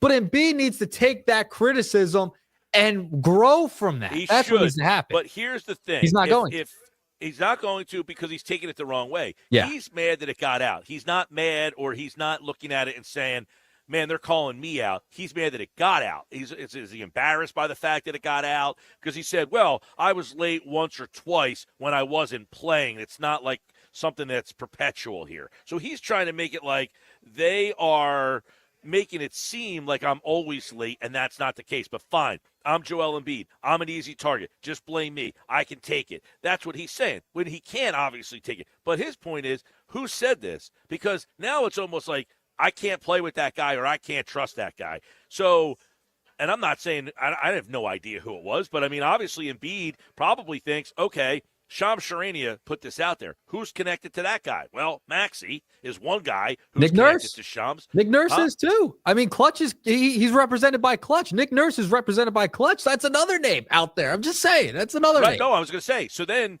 does he think his boy, Maxey, was the one who put it out there? Because, the article that I read today in The Athletic basically said, and we had the sound yesterday from Lou Williams, who said, look, I was talking to someone on the phone in that locker room after the meeting, and Embiid and Maxey were sitting next to each other laughing and having a good time. So it didn't look like they had any friction. The article in The Athletic today said, look, after the meeting was over, that the whole thing was about 30 to 40 seconds. They just kind of brought up a couple things, and that Embiid and Maxey were eating chicken wings in the locker room. So it doesn't sound like there is some friction there. So Embiid obviously thinks that it came from somebody and that person is someone he can't trust now. Yeah, and you hope it's not like a Tyrese Maxey or the coach. If it's the coach, I mean, what do you do there? If it's the coach, that's a bad look. If it's the coach and Embiid can't play or trust for him. Now, Embiid came out last night and scored 30-plus points and had a night. I don't think he played as well as his line suggests. I think he looked lazy. He looked slow on the defensive end. There's a lot of rebounds that I think he can get that he's just out of shape, or not out of shape, out of place. Because I don't think he's out of shape physically. I think he looks like he lost weight, but he still doesn't move very quickly. And sometimes he's just standing there. He's letting guys walk right in front of him. Smaller guys are getting in front of him, boxing him out. I think he still has a problem there. He played better last night, so it doesn't look like the comments made him say, screw this team, I'm just not going to try. He did give an effort for the most part on the offensive end. I think defensively, I don't know if he's still not able to move side to side. That being said, the whole thing's a disaster. Yeah, they are off to an awful, awful start. Didn't look much better last night. Only Jared McCain looked pretty good. He's been their most consistent player, which can't be the case. And Paul George even mentioned that on his latest episode of his podcast. But before I get into nugget number 2, I want to ask Pete as well as Mike, do you think Joel Embiid is an all-star this year? Do you think he'll still get into the all-star game? Yes or no? No, he's not going to play enough. No. Yeah, I would agree. I don't think so. Well, if it is the case, if they actually do have one of their all-stars, Jared McCain maybe could play his way into the all-star game. Maybe Tyrese Maxey could as well if he plays enough. Nugget number 2 is the NBA All-Star Game is getting some changes. So we might see Embiid, we may not. Who knows if we'll see a 76er. With that, the NBA has a new 4-team tournament style for the 2025 All-Star Game heading into this year. That's what sources are telling Shams Charania about this. The winners, the semifinal games, we play up to 40 points. The winners of that will advance to the final matchup that will be played up to 25 points. So it's a whole new format. It's a tournament-style format. Is the game itself done? The game itself's pretty much done. They're going to do a single elimination tournament-style game with like 4 teams. That's what's going to happen. How are these teams put together? Yeah, I don't. So the 4 teams, so I'm reading from the article. This is exactly from Shams Charania's report. The 4 teams would face each other in the matchups. For instance, Team 1 versus Team 3 and Team 2 versus Team 4. And the winners would move on to the final round. So they're still coming up with the other concepts of the All-Star Game and how they're going to pick the teams or whatever. But, man, the All-Star game has really lost its touch since I don't even know how long ago. They don't try anymore. And last year, I think, was the tipping point which is why they're going to try this tournament style thing this year.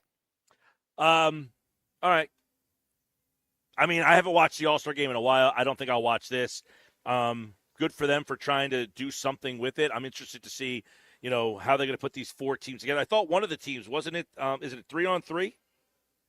I don't know if it'll be a 3-on-3. They've discussed different challenges and different lineups, I guess, in a sense. So it's not officially done yet, but this is looks like the way they're going to go towards this thing. Why can't the NBA players just give us 4 quarters of legitimate, maybe not even legitimate, just good basketball?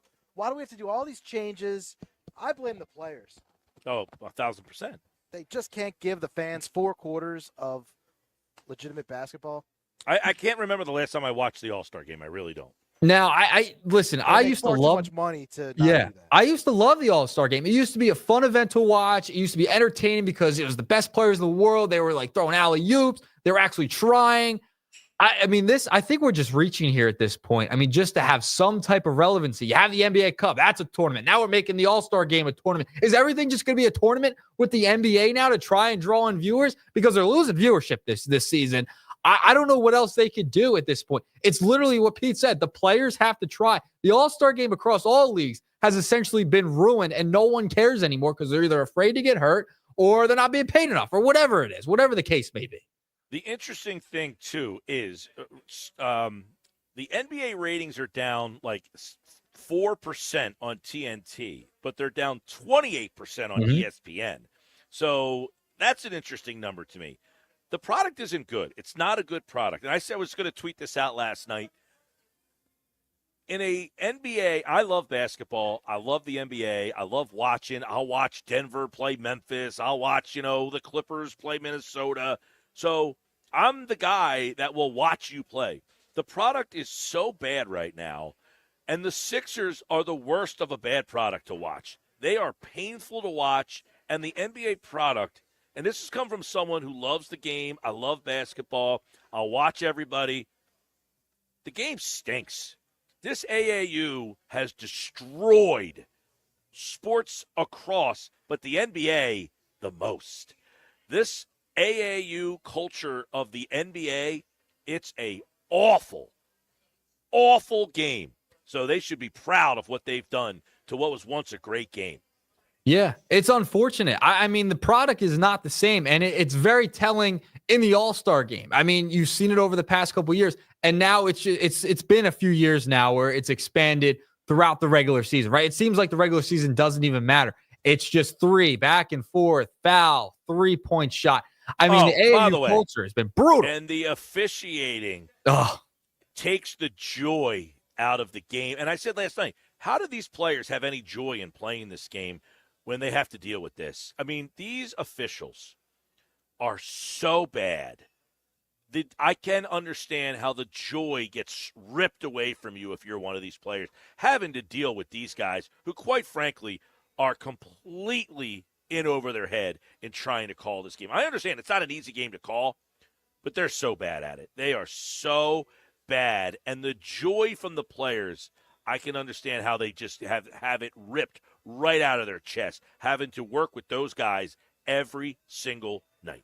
Well, with that being said, I mean, how do you fix this? I mean, what's the fix here to try and bring the product back to where it maybe once was, or just moving it forward to make it more enjoyable? Yeah, I don't know what you do. I mean, I don't know if you try to do what baseball did. And look, you can't do the shift anymore. Okay, you can only shoot 5 threes a quarter. You can pick out whenever you want to shoot them, but you only get 5. I don't know. I'm not. I'm just saying. I'm just spitballing off the top of my head here. But 50 threes in a night, that's not basketball. Who wins the game? Well, whoever hits more threes. I mean, that's essentially what happened in the Sixer game last night. Memphis hit more threes than the Sixers did. At one point, Kate Scott said it. She said, that's the difference in the game right now. They have all these threes and the Sixers don't. Yeah. That's how you want your game to be decided? Who can make more 3-point shots? Come on. So are we saying, in a sense, could we say that the Splash Brothers, the Golden State Warriors, for better or worse, they're great players, and Steph Curry and Klay Thompson, when they burst onto the scene, I mean, are they kind of responsible with how NBA teams are viewing roster construction now and how they want to build their teams and what players they want because they're just jacking up threes? I mean, is that part of it? I mean, it's got to be, right? Well, yeah, I mean, sure. They had, by the way, 76 three-point shots shot in that game last night between the two teams. 76 of the shots. That's the average, too. That's what 73 pointers a game. I don't – yeah, the Splash Brothers, of course, but I've always said they're the best to do it of all time. You can't emulate them. So if you're trying to outsplash the Splash Brothers, that's a losing proposition. That's the problem, is – every team in the league is now trying to outsplash the Splash Brothers from when they were at their height, and nobody's good enough to do it. So when you're not good enough to be better than the best, you end up having a product that's subpar, and that's what the NBA is right now. It's a subpar product. They got a lot of tremendous athletes playing the game, but just being a great athlete doesn't mean that you're a great player or a great shooter. They've got a lot of guys who are very comparable. You got a lot of guys who are just really, athletic, good players. They don't have a lot of greatness. And they have a lot of guys who are just jacking up threes, shooting 33%. If I'm a 33% three-point shooter, I shouldn't have the green light to shoot threes whenever I want. But that's what the league has become. You got a bunch of guys who are subpar shooters with the green light to shoot whenever they want. It turns it into a bad product. It's a shame. Yeah, it's a shame where it's going. And, the All-Star game is kind of, in essence, a symbol of where the game is at right now because of the lack of effort there, and now they're turning into a tournament style thing like the NBA Cup. So I guess this is where we're headed with the NBA at this point, Mike. By the way, watching on YouTube, wants to know, says, I haven't seen the PG podcast new episode. What'd you think of it? Real quick, I haven't seen the whole thing. I've seen some clips. I don't think he really addressed, he just it was recorded before last night.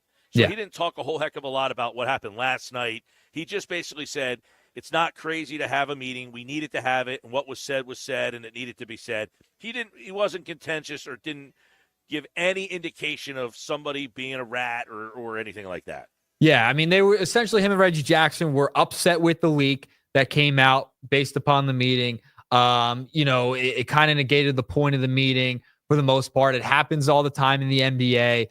So it wasn't anything contentious for the most part. I had it on for most of the day today and listened to it in the background, so I was catching most of it. It wasn't a crazy amount of digging deep into this thing. I mean, that's just where it was at with Podcast B. All right, but before we move on, we got to go to nugget number 3, and we're going to talk about the Phillies a little bit. The Juan Soto sweepstakes. I mean, we're getting a lot of slop here, Mike, from reports all over the place. There's reports that Soto is intrigued by the Philadelphia Phillies, and John Heyman went on saying, quote, I think he likes the organization. He likes the team. They do spend. They do want to win. So I think they're happy to do the meeting, happy to consider. That's from New York Post's John Heyman. So the Phillies are clearly in on Soto. It sounds like, based upon the reporting, that they are going after a big-time name, Soto being the biggest on the market. That's where we're at right now. Just a ton of slop that's being out there in Major League Baseball. Like you and I talked about yesterday, the hot stove is just, it's kind of cool right now. There's just nothing happening. We remember it takes a while for this thing to get rolling for the most part in Major League Baseball free agency. I mean, you saw it last year. Scott Boras kind of holds everyone hostage at this point. Well, he's interested in the Phillies because they have money. Yep. And not to mention, keep in mind, he did play with a couple guys, PG, right? Soto played with Harper and Turner. Trey Turner, correct. Kevin Long was the hitting coach. Yeah, so he has ties to the team that would make him feel comfortable. I don't think this would be a situation like Caleb Martin or Paul George, who would prefer to have gone back to their spots and decided to come here because they were kind of unwanted where they were. I think Juan Soto is wanted in New York with the Yankees, but is willing to move someplace else, and I think he's going to go where the highest bidder is. I mean, Now, if the Phillies offer the same amount of dollars as the Mets and the Yankees, do I think he's going to pick the Phillies? Possible, because he has more ties. Well, okay, so if the Phillies offer $700 million and the Yankees offer $700 million, who do you think he's taking? Is he going back to the Yankees, or is he teaming up with Harper, Turner, and Kevin Long? And Schwarber. Did he play with Schwarber too? I think he did. He may have played with Schwarber. I'm not sure on that. Traded before then. But I feel like Schwarber will be at the meeting. I'm sure Harper's going to have a big say. Trey Turner as well. Like, I think he would probably go back to the Yankees. It would make the most sense. It seems like the Mets really have a great shot because of how much money they have in Steve Cohen at this point. So the Mets, I think New York. But I'm saying everybody offers the same amount of money. Who's he taking? I'm not saying that one team's offering more money. No, because they in that all case, saying, then yes, he's going to go to the Mets. I would say he would stay with the Yankees. Yeah, I think he's staying with the Yankees. I think he's they just went to a World Series. He's comfortable there. I feel like it would lean Yankees. I don't think it would be a strong Yankees, but I think it would lean Yankees at that point. By the way, he did play half the year with Schwarber. Schwarber, okay. So he's played with Schwarber, he's played with Harper, and he's played with Turner and the hitting coach, Kevin Long. So he has multiple guys that he knows and would feel comfortable with. So would he prefer going to play with the Phillies and those guys, or sticking it with the Yankees and that team that just went to the World Series, if they all offered the same money? I don't know. I don't know. Why is he so he said afterwards, like, why would I come back? Or, he made no indication that this is where I want to be. He made no indication. Of course I want to be with the Yankees, but I want to go out in the market. He was pretty clear. I'm going to go with where where the best offer is. Yeah, he was definitely going to test the market in that post-game interview after the World Series. It was very clear that was going to happen. All right, Mike, final nugget of the day. It's a bonus nugget before we get out of here. Just want to let you know, Jared McCain, he's been the only bright spot of the Sixers team this year.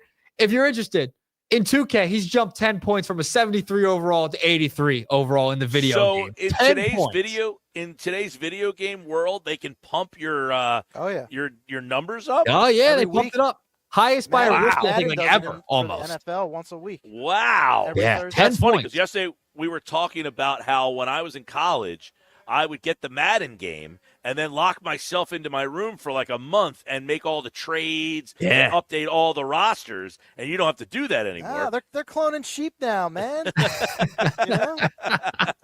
But yes, McCain up 10 points for a rookie. It's pretty impressive right now, Mike. Even though they only got 2 wins, that's where the Sixers are at. All right, that's all for the Nuggets. He's a joy to watch, by the way. And they did start him and Maxey together last night. That lasted 5 minutes and 28 seconds before Maxey was pulled from the game. And then they started the second half together, and then Paul George got hurt at the 11:27 mark, and then he left, and we never saw him for the rest of the night. All right, there's Nick's Nuggets, and Nick's Nuggets on the Sports Bash are brought to you by the Fanatic Sportsbook at the Gallery Bar Booking Games at Ocean Casino Resort in Atlantic City. Thanks, Nick. All right, there's Nick, and of course, he'll be back tomorrow for another edition of Nick's Nuggets here on the Sports Bash. This hour of the show, it's brought to you by Jersey Cal, a great place to go out with the family and eat ice cream. Ice cream is a year-round thing at Jersey Cal in Northfield and in Brigantine. They're open every day from noon till 10. Jersey Cal in Brigantine and in Northfield. I'm Mike Gill. This is the Sports Bash. When we come back, one thought, every game, Casey Joyner from The Athletic joins me. But first, there is our 99 Growlers contest sounder. Caller 7 right now, 609-573-3776, 609-573-3776. Caller 7, you are entered into this year's 99 Growlers party live from Mud Hen Brewing Company in Wildwood. We'll be there on Wednesday. You must be present to win. If you are caller 7, we will see you there. And caller 7, remember, you have a chance to win a pair of tickets. Which pair? Well, Eagles, Steelers, Club Box seats, Sixers tickets, Flyers tickets, concert tickets. We got a ton of Eagles memorabilia that just got added to the Growlers party. You must be present to win. Caller 7, 609-573-3776 at Mud Hen Brewing Company in Wildwood. And if you do not make the 99 list, show up and put yourself on the waiting list. This is South Jersey's official home for Philadelphia Eagles football. The Eagles continue the 2024 season on Sunday Night Football in L.A. against the Rams. Hurst under center to Barkley. Barkley across the 30, 25, 20, 15, 10. Good boy! Pre-game coverage starts at 7 p.m. with Merrill Reese and Mike Quick calling all the action starting at 8:20. This is the play-by-play home of the Philadelphia Eagles. 97.3 ESPN, South Jersey's Eagles station. Tired of hearing no? Everywhere you go, we turn no into go during Red Nissan's November sales event. Say no to high-priced new cars. Brand new matte black Nissan Sentra S, just $19,999. Say no to low trade offers. AJ the Trade Man wants your trade, no matter the make, miles, or condition. Say no to down payments. Say no to payments for 90 days. And say no to high interest rates. 60 months, 0% financing on every clearly marked new Nissan. Backed by Matt Black's 4-day love it or leave it return policy. Tired of hearing no to a discount on a new ride?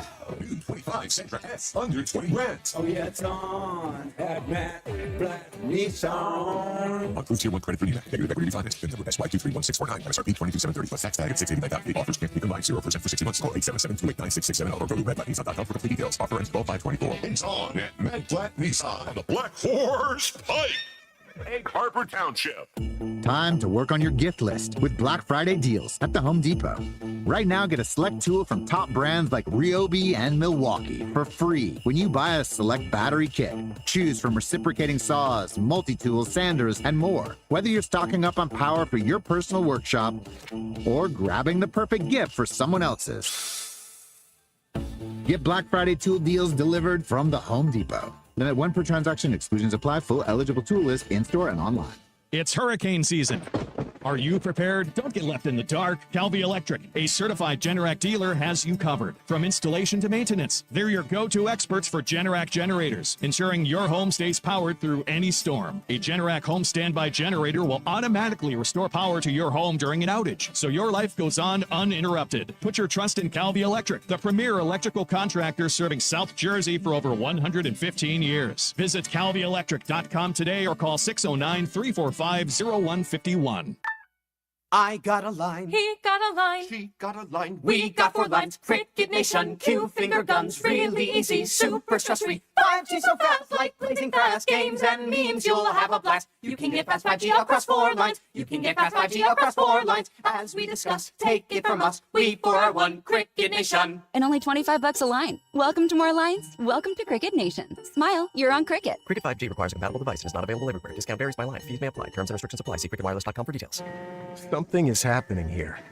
Off the New Jersey coast, a new offshore wind project is generating nearly $2 billion in economic benefits for the state. We're generating thousands of local jobs, but the most important thing we're generating is trust.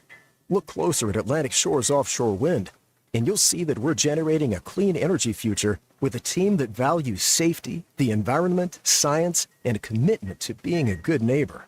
Learn more at AtlanticShoresWind.com. Lowe's knows that to win the job, pros need the best prices. That's why only at Lowe's, MVP's Pro Rewards members can get a volume discount on eligible orders as low as $1,500 at the Pro Desk. That means you get the prices you need to start any job, small or large, because Lowe's knows pros. Valid in-store only. More terms and restrictions apply. Visit Lowe's.com/terms or Pro Desk for details. Tune in to the Bet365 Play of the Day during the Sports Bash with me, Mike Gill, every weekday afternoon at 5:45 on 97.3 ESPN. Made possible by Bet365. Whatever the moment, it's never ordinary at Bet365. Some people just know they could save hundreds on car insurance by checking Allstate first. Like you know to check the propane tank on your grill first before hosting a tailgate. Let's fire up. Here, let me try. Seriously? You didn't check the propane? Who wants chips? Yeah, checking first is smart. So check Allstate first for a quote that could save you hundreds. Salt and vinegar? You're in good hands with Allstate. Savings vary, subject to terms, conditions, and availability. Allstate Fire and Casualty Insurance Company and Affiliates, Northbrook, Illinois. 97.3 ESPN has teamed up with Seize the Deal for incredible weekly offers from some fantastic local restaurants. Here's this week's big deal. Get a $50 gift card, good for use, at Bruno's Italian Market in Ventnor City for just $25. Get this great deal starting Friday at 9 a.m. at seizethedeal.com. Hurry, chances are this deal will sell quickly. For more info on this great deal, go to seizethedeal.com. Seize the deal. Get in the zone. AutoZone. Welcome to AutoZone. What are you working on today? My check engine light's on? That could hurt your gas mileage. The AutoZone free Fix Finder service can help find the fix for free. This whole report for free? That's right. Printed and on your phone for free. But what if the fix is too tough? we'll recommend a local shop. FixFinder, only at AutoZone. Restrictions apply. Paul's new drone startup just lost its most genius computer scientist. We just lost our best genius to some new genius who's got a genius new idea. I'm going to have to find a new genius, or two half geniuses, and fast. He needs a computer scientist that can keep his startup from falling down. I need Indeed. Indeed you do. When you sponsor a job on Indeed, it's easier for talented candidates to find it, which makes it easier for you to hire them. Visit Indeed.com/credit and get $75 towards your first sponsored job. Terms and conditions apply. With GMF financing to qualify buyers excludes Traverse and Corvette excludes prior sales. Why wait for Black Friday when the biggest Black Friday sale is going on now all month long at Bennett Chevrolet, where you can save up to 20% and more on your new vehicle? Because Bennett is selling new vehicles at $1,000 below, yes, $1,000 below the real GM supplier employee price. Plus, you keep all the rebates, saving you up to 20%. But of course, there's more with available 0% financing. Looking for you? Bennett's giving a minimum $10,000, a minimum 10 grand for your trade, no matter its condition, towards any pre-owned in stock. Imagine what you'll get for a good trade if Bennett's paying a minimum 10 grand for total junk. Bennett's deals are unbeatable during our Black Friday sales event, and there's never any hassles or sales pressure because our non-commissioned sales staff is paid on your satisfaction, not how much you spend. The best Black Friday sales going on now at Bennett Chevy, Egg Harbor Township, and BennettChevy.com. Together, let's drive. Home of the Sports Bash with Mike Gill, 97.3 ESPN. Ooh, that's good. WENJ, WENJ HD, Millville, Atlantic City. This is the Sports Bash with Mike Gill on 97.3 ESPN and the 97.3 ESPN free mobile app. Now live from inside the Ocean Casino Resort Studio, here's Mike Gill. 5 o'clock hour, Sports Bash Live, 97.3 ESPN. It's time for One Thought Every Game. Casey Joyner.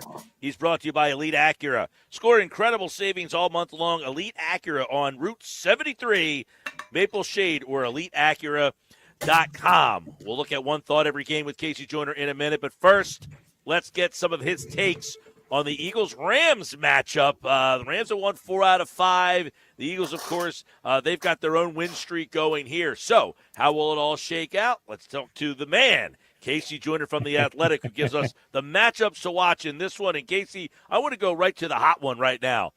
Puka Nacua, Cooper Kupp against the Eagles secondary here. What do you see in Matthew Stafford's weapons going up against Vic Fangio's secondary here? I see some possible problems. I mean, they're playing at a high level, but I mean, I've got them to face like Nacua probably faces Slay if you're looking at the lineups.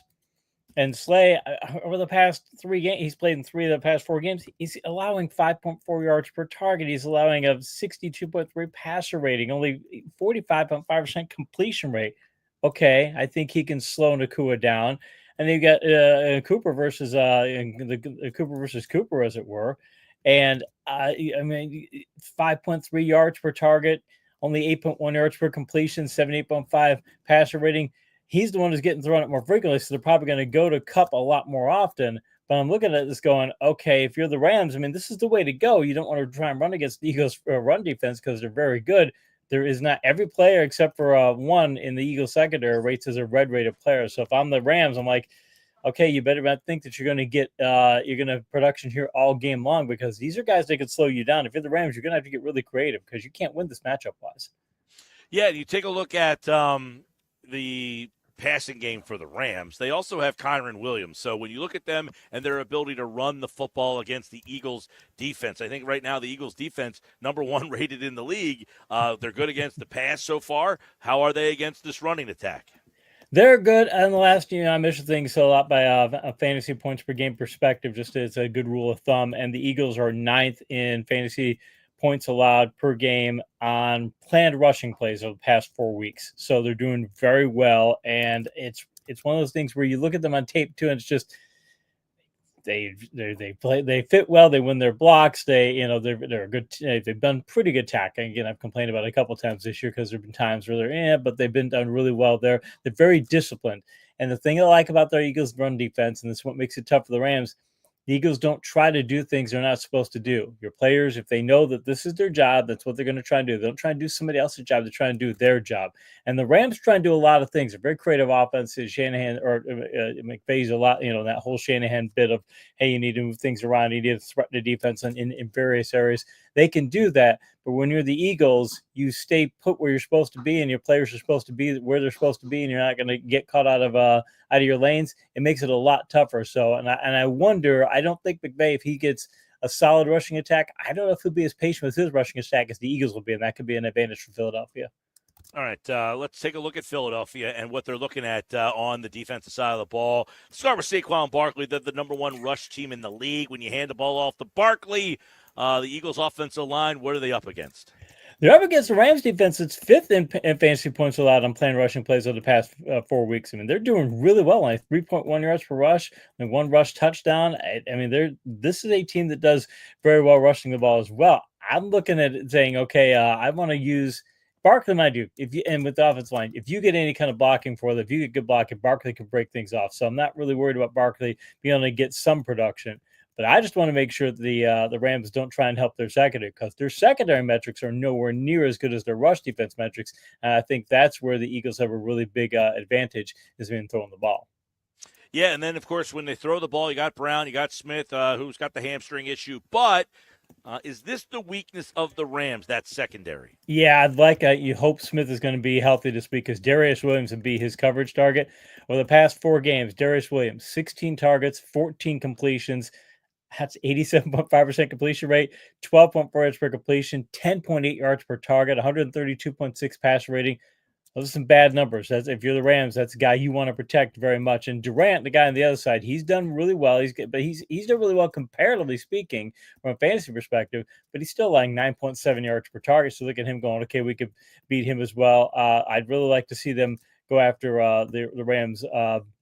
Tight ends too. I really like seeing him go after Cameron Curl, their strong safety, because the Rams are 14th in tight end passing points per game allowed over the past 4 weeks. Not great, that's not a great place, but it's okay. But here's the last one that really stands out. The Rams over the past 4 weeks, 29th in opponents' passing points per game on vertical passes, 11 or more yards downfield. So I think the Eagles need to say, look, we're going to go vertical on you. We're going to go after some of your targets. We're going to put the ball in the air. We're going to see if you can keep up, because if they go shootout mode like that and they say, we're going to take our passing game versus your pass defense and your passing game versus our pass defense, I'm the Eagles. I'll take that 7 days a week. All right, one thought every game. We'll get his thought on that Eagles game, who wins and why, coming up in just a little bit. But first, let's get into this week's edition of One Thought Every Game on the Sports Bash. Casey Joyner from The Athletic. Steelers, Browns. That game's tonight on 97.3 ESPN. Steelers are 1-4-1 at Cleveland in their last 6 games going back to 2018. They're 0-3 on Thursday night in Cleveland. They have never won there. Does that change tonight? I think the Steelers right now, you saw last week, the Steelers, when they got into this offseason, they said, look, we're going to change who we are. We don't like where we've been treading water. We're getting back to Steelers football. Really powerful defense. We can throw the ball deep. We can run the ball.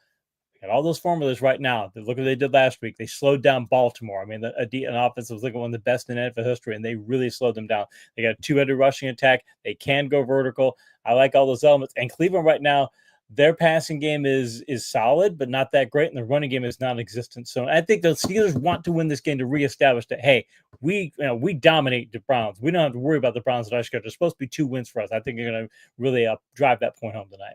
All right, one thought every game. Vikings and the Bears. Minnesota 1-5 in their last 6 games against the division, going back to week 12 of last year. The Bears, though, are 2-11 against the division in this era under Matt Eberflus. So, who finally tips the scales in the NFC North? The Bears, that offensive coordinator change did help. $179 on the ground, it's the second highest of the season, so that did help. And you could tell the passing game looked a lot better, too. They were getting a lot of people involved and such, and that's great. But your second test as offensive coordinator comes against a Brian Flores defense. And from a fantasy perspective, Vikings have scored double-digit fantasy points. Their defense has all but 2 games this year. And last 3 weeks against the Colts, Jaguars, Titans, solid running teams, not terrible running teams. And the Colts are one of the best backs in the league. 68, 56, and 33 rushing yards allowed. They just shut people down on the ground. I think they shut Chicago down on the ground and win. One thought every game. Let's go to Lions Colts. This one should be fun. You got the Lions and the Colts, and the Lions have the longest active win streak in the NFL. 8 straight games. They only had a 9-game win streak back in 1934. So do they get to 9? The Colts in their last 6 meetings versus the Lions, they are 5-1 in their last 6 against Detroit. The historian in me will point out that 1934 Lions team won the NFL championship that year. That was their first title win. So I mean that's a good track record. If Nice omen, huh? Yeah, nice omen. Yes, very very much so. Lions. I mean, look at their offense. They score. They've scored more than 24 more points in every game but one this year. Every game but 2 this year. I'm sorry, and they've done it for about 7 straight weeks now. They're destroying people. The Colts, look, they're better with Richardson at quarterback. Or they were better last week, and he's getting the passing game going some.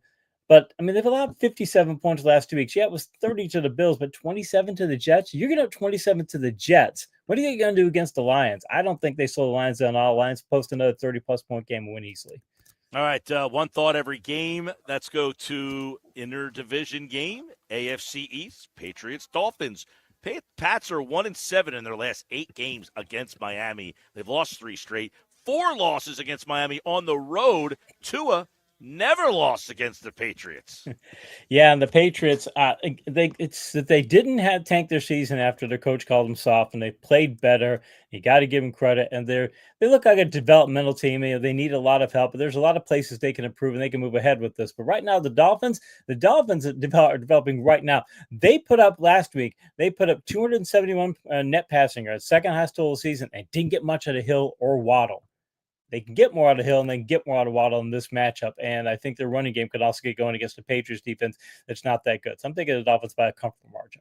All right, one thought every game. Dolphins by a comfortable margin, by the way. Bucks and Giants. Giants 0-5 at home this season. They're going to go to Tommy DeVito, who is looking to win his 3rd straight home game. So does DeVito get the first Giants win of the year?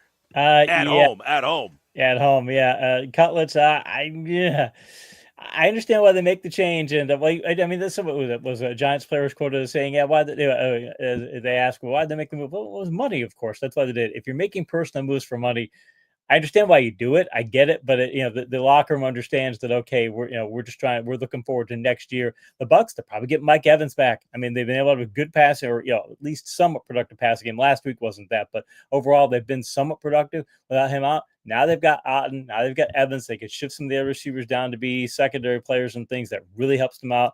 And the last 2 games they've not had a turnover, so I'm taking the Bucks by a touchdown.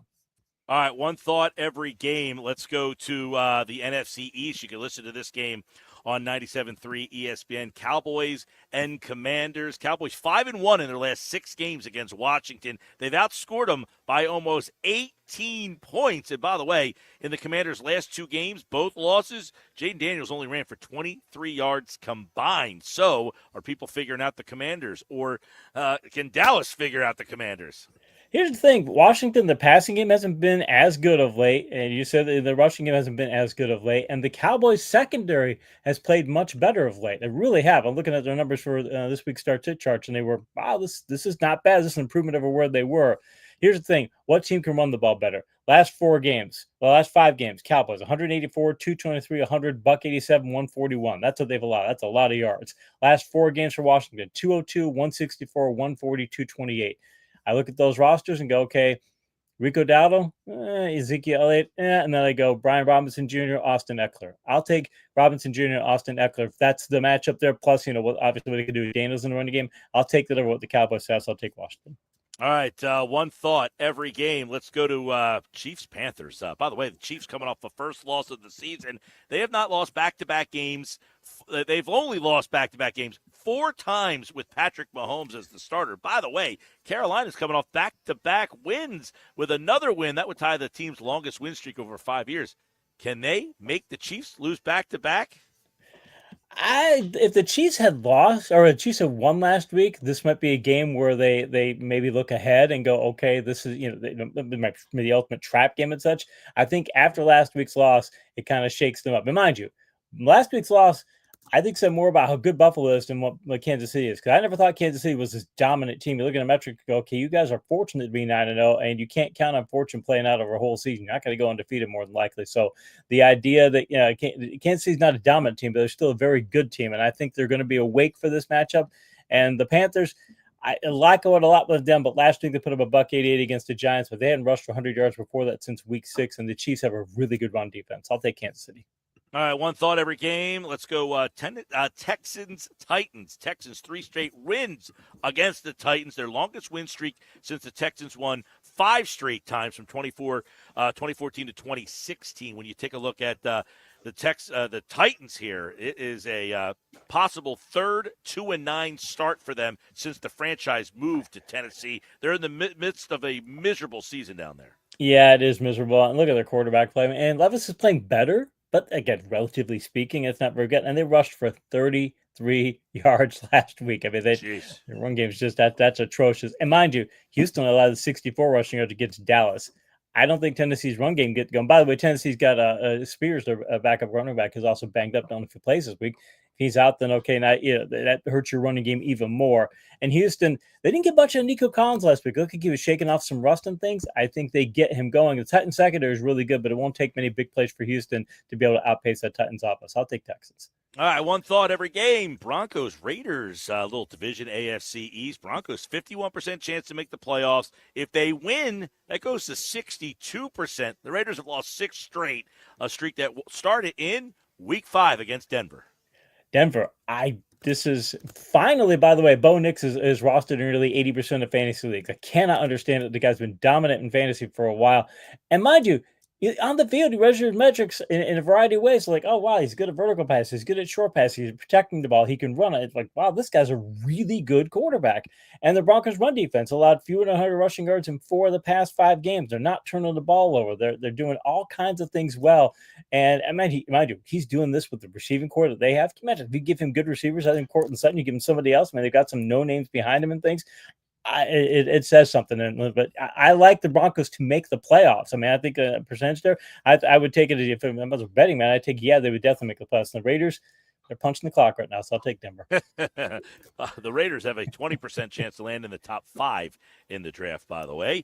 Niners and Packers, including the playoffs, each of the previous 3 times these two teams have played at Lambeau have been decided by a game-winning field goal as time expired. Do we get a photo finish on Sunday?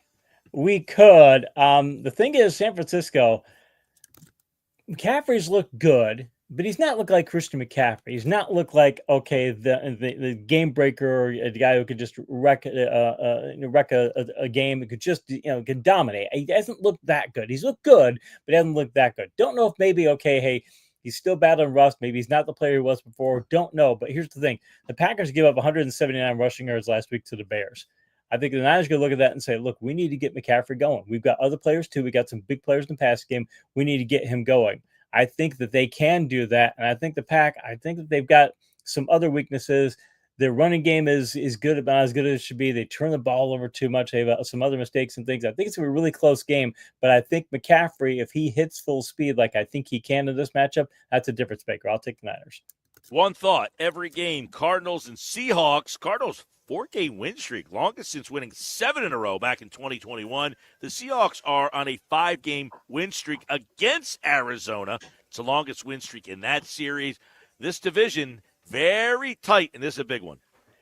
Arizona looks better every week. I mean, those 4 wins, they just keep looking better and better. They barely beat the Chargers. They barely beat the Dolphins. They dominate the Bears. They crush the Jets.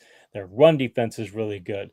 Their run game is going very well. Their passing game is looking a lot better, hitting some vertical passes. It's Kyler Murray's big weaknesses. He's not very good at vertical passes. He's hitting more of them. This matchup, by the way, the cornerback matchups he's going to have here, he should be able to hit big plays. In fact, I like Marvin Harrison to have a really good game, and he's been really hot or cold in fantasy football. This is one of his boom games.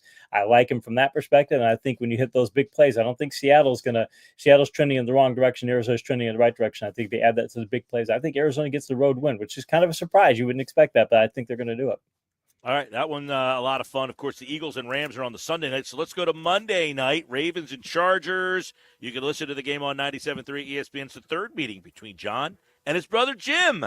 John won the previous 2 games on Thanksgiving Day and in the Super Bowl. Those are some awesome Thanksgiving meals, I would imagine. But the Ravens and the Chargers, this is an awesome game because now we'll really find out if the Chargers are for real. You find out the Chargers, find out the Ravens are for real. Mind you, Over half of Lamar Jackson's touchdown passes this year occurred in 2 games against the Bengals and 1 game against the Bucs. Even if you include the Steelers game, over half. He's got there was 13 of those games, and he's got 25 for the year. Dominated bad opponents. They really did well against bad opponents. They faced a good defense the first time, maybe this season, and they got shut down. The Chargers have a really good defense. And they've got, again, the Bengals did what they did, but the Bengals can get you into shootout mode. I don't think the Ravens want to get into that kind of passing shootout mode. They know this, you can't attack them in the same way. And the Chargers' run defense has been solid. So I think the Chargers are going to be able to establish a run defense. I think they're going to be able to stop the pass well enough. And I think the Ravens' defense is not very good. And the Chargers have been really good. 4 straight games, 26 or more points. Their ground game is going. And some of the things they do, by the way, in the ground game, some of the formations stuff they do, it's like, oh my, if I'm a defensive coordinator, I have nightmares facing this offense, how creative they are. And I think the Ravens are going to have another night. I think the Ravens will lose their second straight. Wow, that would drop them to 7-5 in the AFC. And all right, that's the Monday night game. Let's go back to Sunday night. You can listen to the Eagles and Rams Sunday night at 8:20. The coverage starts at 7 on 97.3 ESPN. Merrill Reese, Mike Quick on the call. Rams have won 4 out of 5. The Eagles on a nice little streak themselves. They won 6 straight here. So what's the matchup in this one that you're watching? Who wins and why? I think the matchup would be the Rams secondary, as mentioned earlier. The Rams need to get, if they had a great tight end, they could exploit the one coverage weakness that the Eagles have, but they really don't have a great tight end. So the Eagles will have a lot of ways they can go after the Rams secondary. Here's the thing. Eagles are 6-0 and they score more than 21 points this year. The Rams are 1-5 and they allow 23 or more points this year. The Rams cannot afford to get this game into a shootout mode anywhere close to shootout mode.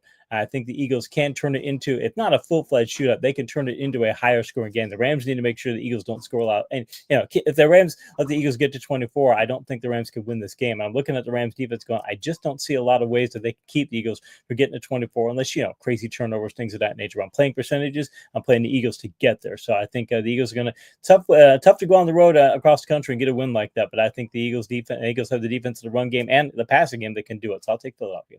There'll be more Eagles fans there anyway. Don't worry about it. Yeah, exactly. All right, Casey Joyner's back on Tuesday when we look back at One Thought on all of the action this week. He'll take a look back at all the teams and all the games on Tuesday's edition of One Thought, every game right here on the Sports Bash. All right, Casey, we will see you on Tuesday. Thanks, Mike. All right, Casey Joyner is brought to you by Elite Acura. Score incredible savings all month long at Elite Acura. Visit them on Route 73 Maple Shade or online at EliteAcura.com. When we come back, the big man's here. Jeff Nadeau has the plays this week, PG. He had another 3-1 week last week. I hope you got involved on those picks. I did not. But I do have my pen and paper ready. Okay. Well, I got my Bet365 play of the day. I think Josh, if he tallied them up, I don't know, but I think I went 3-0 last night. Wow. Those picks continue to be winners. I tell you, man. They continue to be winners. So, just saying, you can win. All you got to do is listen. Listen and win. It's having the guts to actually put that money down and hand it over to somebody else. It's tough, isn't it? It is. That hard-earned money right there. Yes. That Sports Bash money. I just don't know if I'll see it again. I want to tell you about my friends over at the Nizam Indian Restaurant on Route 40 in Egg Harbor Township. I talked to Dr. Roy the other day, who owns Nizam's, and I said, Dr. Roy, those wings, I keep hearing people talk about the tandoori spicy chicken wings. You get them when the Eagles win, you win free tandoori spicy chicken wings the week the Eagles win for dine-in customers. It's the number 2 ranked best restaurant in the state of New Jersey, and they're open 7 days a week from 11:30 a.m. to 9:30 tonight. So, if you're driving around right now and you're thinking, what am I doing for dinner tonight? Why not try out the Nizam's Indian Restaurant? I promise you will thank me. Your taste buds will start doing some dancing. They might even throw a bet down your taste buds. It's a winning bet to go check out Nizam's Indian Restaurant, Route 40 in Egg Harbor Township. Wake up weekday mornings from 6 to 10 a.m. with Unsportsmanlike on 97.3 ESPN with Evan Cohen, Super Bowl champion Chris Canty, and Michelle Small. Can't wake up without it. Brought to you by the Gallery Bar Book and Games at Ocean Casino Resort in Atlantic City. Score a touchdown when you bank with Jersey Shore Federal Credit Union. Catch lower rates on loans and higher rates on savings. You'll cheer when you don't have to pay a penny to get your own money since they offer 85,000 surcharge-free ATMs. Get the details or open an account online with just a $25 minimum deposit at JerseyShoreFCU.org or swing to a branch in Northfield, Galloway, Hamilton, or Rio Grande. Federally insured by NCUA, Equal Housing Lender.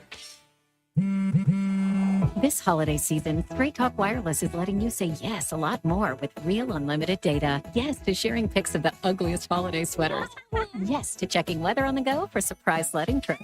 And with a free phone at sign up, let the yes-tivities begin. No way! Yes way. Straight Talk, real unlimited data. Available at Walmart or straighttalk.com. Offer valid through 1/5/25 while supplies last at participating stores. Taxes and fees apply. Requires in-store activation on select single line plans. Limit of 2 phones per customer. For network management practices, visit straighttalk.com. Find what you love, love what you find. A Total Wine and More. There's so much waiting for you. Spirits and beer, thousands of wines. Guides in the know and prices so low. It just might blow your mind. You're gonna find what you love and love what you find. With curbside pickup available, you'll always find what you love only at Total Wine & More. Drink responsibly, B21. Here's another great reason to use the United States Postal Service this season. When sending a package, why venture outside? Ship with USPS for a true holiday ride. Want to stay cozy and warm? There's no need to roam. With free package pickup and labels printed from home. We have over 600,000 employees always in motion. And before you know it, your gift has delivered emotion. Spread the holiday joy this season with USPS's enhanced network. Learn more at USPS.com/holidayride. The best call to make on game day is ordering catering from the Piccalilli Inn. For parties big or small, the Pick does it all. Your guests will be cheering for the Pick spin on football favorites like pulled pork nachos, cheesesteaks, burgers, and their award-winning buffalo wings, tails, and ears. Get your chicken wing fix on Route 206 at the Piccalilli Inn. Join the flock and follow the Pick on Facebook or at Piccalilli.com for their Pick game specials. And be sure to pre-order to guarantee your spot in Sunday's lineup. The holidays are here at the Home Depot. If you're working on getting ready for company, A lot of company. make sure you're ready with Black Friday savings. Get up to 40% off select appliances, plus up to an extra $1,000 off select kitchen appliances. Upgrade your kitchen with top brands like GE Profile and get sleek cutting-edge appliances to make sure you Got hosting handled. Yeah, you do. Get Black Friday savings now with free delivery and financing on select appliances this holiday at the Home Depot. Offer valid November 6th through December 4th. U.S. only. See store online for details. Home ownership. At Progressive, we know it's part of the American dream. It's winds blowing across a fruited plain, and also your new fire pit, which subsequently sets your gazebo ablaze. It's hard-hitting football, and an even harder-hitting price estimate from your general contractor. That's a star-spangled bummer. It's also around-the-clock protection when you bundle your home and auto with Progressive, which can help keep the American dream of home ownership alive and kicking. Get a quote at Progressive.com. Progressive Casualty Insurance Company affiliates and other insurers. Not available in all states. I got a line. He got a line. She got a line. We got 4 lines. Cricket Nation, Q finger guns, really easy, super stress-free. 5G so fast, like blazing fast. Games and memes, you'll have a blast. You can get fast 5G across 4 lines. You can get fast 5G across 4 lines. As we discuss, take it from us. We 4 are one Cricket Nation. And only $25 a line. Welcome to more lines. Welcome to Cricket Nation. Smile, you're on Cricket. Cricket 5G requires a compatible device and is not available everywhere. Discount varies by line. Fees may apply. Terms and restrictions apply. See cricketwireless.com for details. Good morning, Doctor. Doctor? Hi, Doctor. Doctor? Dr. Jackson's practice is growing. What do you mean we're still short-staffed? He needs a good patient doctor. How do we not have enough doctors to doctor all these patients? And he doesn't have the patience to sift through hundreds of resumes. I need Indeed. Indeed you do. When you sponsor a job on Indeed, it's easier for talented candidates to find it, which makes it easier for you to hire them. Visit Indeed.com/credit and get $75 towards your first sponsored job. Terms and conditions apply. Oh, yeah, it's on. Nissan. If you're currently stuck in a loan or lease, AJ the Trade Man can get you released. Matt Blatt Nissan.com. It's on at Matt Blatt Nissan on the Black Horse Pike. Egg Harbor Township. This is the Town Square, New Jersey Info and Weather Network. Progressive Insurance presents the Sports Flash on 97.3 ESPN.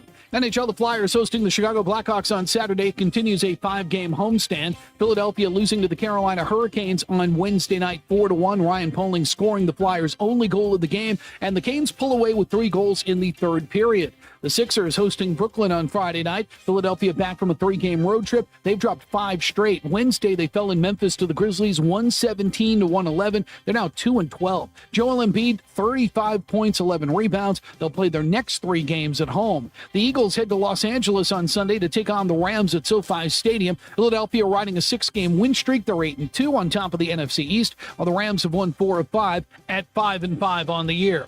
Major League Baseball MVP award given out tonight. The favorites are Yankees outfielder Aaron Judge and Dodgers designated hitter Shohei Ohtani. I'm Tony Desiri, and that's your Sports Flash on 97.3 ESPN. This is an important safety message from the New Jersey Division of Highway Traffic Safety. I'm Colonel Callahan of the New Jersey State Police. Last year, over 25% of traffic fatalities were related to alcohol or drug impairment, a staggering statistic. When you choose to drive under the influence, you're risking it all. Make the right choice. We are all counting on you. From the Townsville, New Jersey Info and Weather Network, I'm Chief Meteorologist Dan Zarrow. Roads might be damp through your evening commute, but that's our only weather concern at the moment. A shower is still possible tonight with a low temperature of 38 above freezing. Mostly cloudy tomorrow. One final push of showers expected in the afternoon and evening hours. High temperature only 45. Saturday, sun and clouds, so drying out, clearing out. There will be a cold wind, though. Saturday's high 51. Get weather 24/7 wherever you are. Download our free mobile app today. You're a winner when you play Borgata's Winning Wonderland. Now through December 28th, earn entries for your stake in over $1 million in prizes, including 2 2025 Range Rovers. Visit theborgata.com. Must be 21 or older. Gambling problem? Call 1-800-GAMBLER. You're listening to the Sports Bash with Mike Gill. When I'm driving, I got a guy on the radio who talks to me. I can't see him, but he talks to me. On 97.3 ESPN. Are you an oblivious person hogging the sidewalk like a large dying snail? All right, everybody, welcome back. Sports Bash Live, 97.3 ESPN, the 97.3 ESPN free mobile app. Live video streaming on the X platform and on YouTube at Mike Gill Show. Follow me over there. Like, rate, review, and subscribe. Jeff Nadeau is back. Of course, we'll talk a little betting, give you some plays here. Jeff, 3-1 last week, and he joins us for another look at his favorite games this week here on the Sports Bash. Follow him at Jeff Nadeau and get all his content on his Patreon page and right here on the Sports Bash. No, Nadeau, last week you gave Kansas BYU. You liked Kansas. I tried to tell you to tell the people to go money line. You didn't want to go there. But the Jayhawks were an outright winner over BYU. 3-1 week for you. Stay hot, my friend. Yeah, Mike, it's been a good season here. I don't have the exact numbers, but I know that people are absolutely up if they played these bets. As far as not taking Kansas outright, I assume they would win outright. I think, though, in this racket, you just got to grab every point you can. To me, that game could have absolutely came down to the last play, something like that. So I always take points when I can get them. And I think we were getting 3 anyway. So, falling a hook, we get a push. Yeah, man, I followed you along on that one. By the way, make sure you follow Jeff on his Patreon page. College basketball, it's been a hot start for you there as well. A couple best bets have been winning. Yeah. And make sure you listen along here. Yeah, man, I'm following the content. Thank Always you, appreciate you, brother. All right, let's get into your favorite plays this week. I love this game. I can't wait to watch. You can listen to the game on 97.3 ESPN. Indiana, Ohio State. You got an undefeated Indiana team traveling on the road, probably the biggest game in the history of the program. They are a 13-point dog, over under 51.5. They are 8-2, Indiana, against the spread this year. They are one of 8 undefeated teams against the spread on the road this year. So, do you like the Hoosiers getting almost 2 touchdowns on the road? No, I don't. I like Ohio State big. This is one of my favorite games in weeks. And look, Mike, I played Indiana a lot this year. I've been on a lot of those eight games you talked about where they've covered. They've been a great bet, but there was something I said to a friend of mine who was a big Michigan fan. I told him, I said, whatever the number is, I'm betting against Indiana. I think this team is phony. I think they're phony. I think they are going to get exploited here against a real team. This is an Indiana team that's fat and happy and beat a lot of bad teams, Mike. They haven't had to play Ohio State. They haven't had to play Oregon. They haven't had to play really anybody at a high level in this conference. I mean, what the hell has this team done? Who have they beaten? Nobody. I don't always like that metric because I think at times it could be a little overvalued. And look, I'll give Indiana credit. I think they're good on both ends, but I'm just not really sure that they can step up and go win this game. And a lot of the time when Indiana wins, Mike, it's because they have a major advantage in the red zone. They've scored 46 touchdowns in 56 attempts, which is 82%. You know who's even better in the red zone? Ohio State. I think they're better in the trenches. I think they have slightly the better quarterback, the better weapons. They're at home here. And, Mike, this is the sweetener here.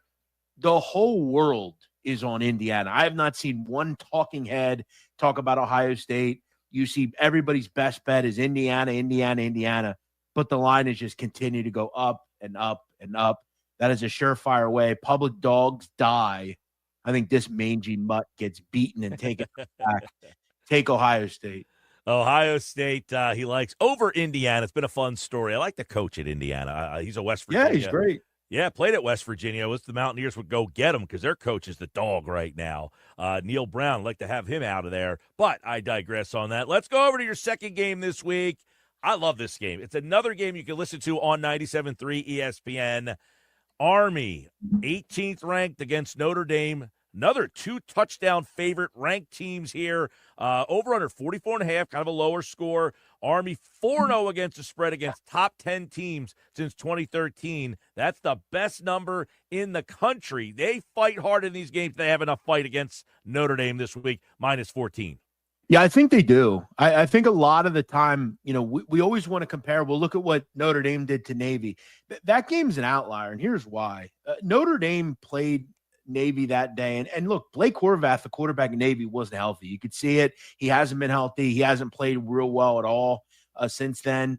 And I think they got him on a good day in their building. Army's a different animal. Army has a really good quarterback who's healthy in Bryson Daly. They're coming off a bye week, which is great. You want that when you're going to have to step up and play a top 20 team.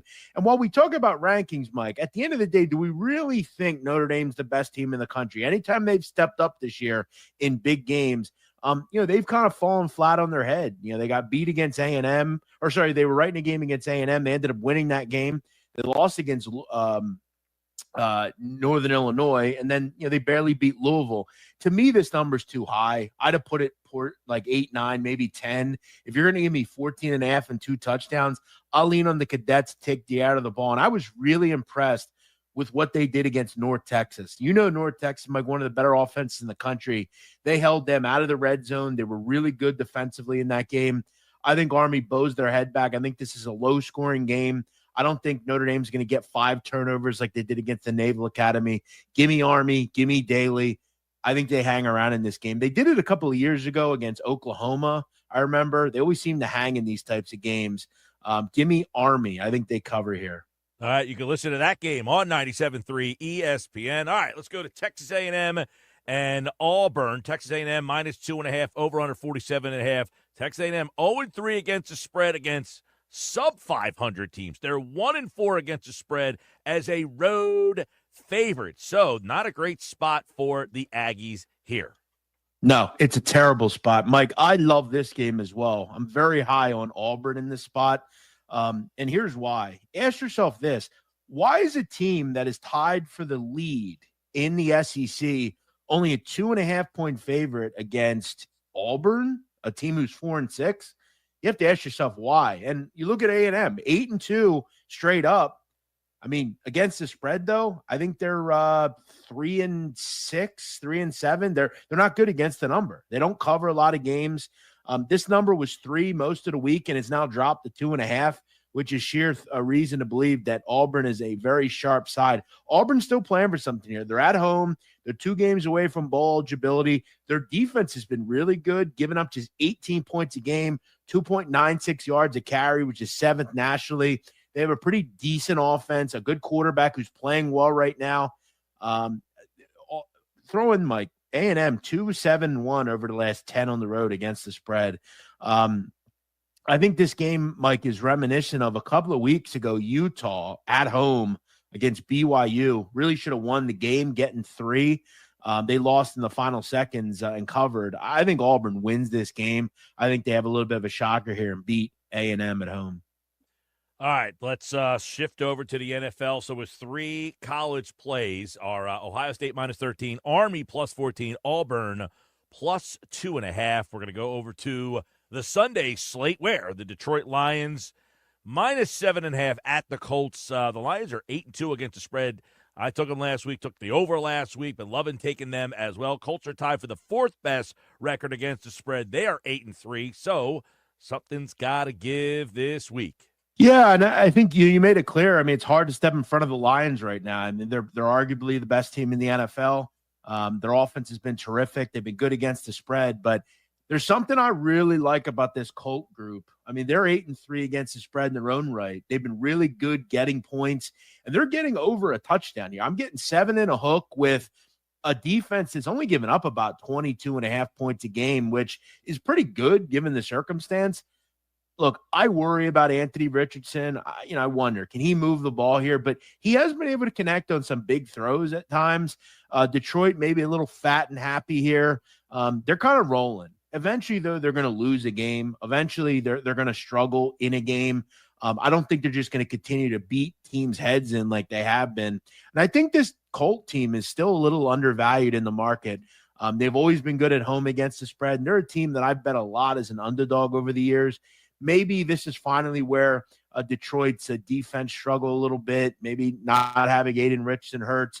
I think Detroit will struggle in this game. I think they'll probably win, but I could see this game, 28-23, something like that. Colts always seem to find a way to hang in these games. If you're going to give me over a touchdown, I'll take it with Indy. Yeah, the only time the Colts have been a 7-point underdog under Shane Steichen, they won the game outright. It was 2023. They were a 7.5-point dog. That number, the same. That was against the Ravens. It's the same number that they will play against the Lions, although that number could move between now and then. We'll see what happens. And Mike, the Colts season, like I know they're 5-6 and the AFC is good, but like the season's not over. Like they're not 2-8, like they're still an okay team. And look, I think this game shakes out a lot like the Houston game. I think it was the first game of the season. Colts just hung around. They made a big play or two and ran the football with John Taylor. Jeff Nadeau, before we get out of here, college basketball, any thoughts on that? Anything for the people out there for tonight or something you got your eye on?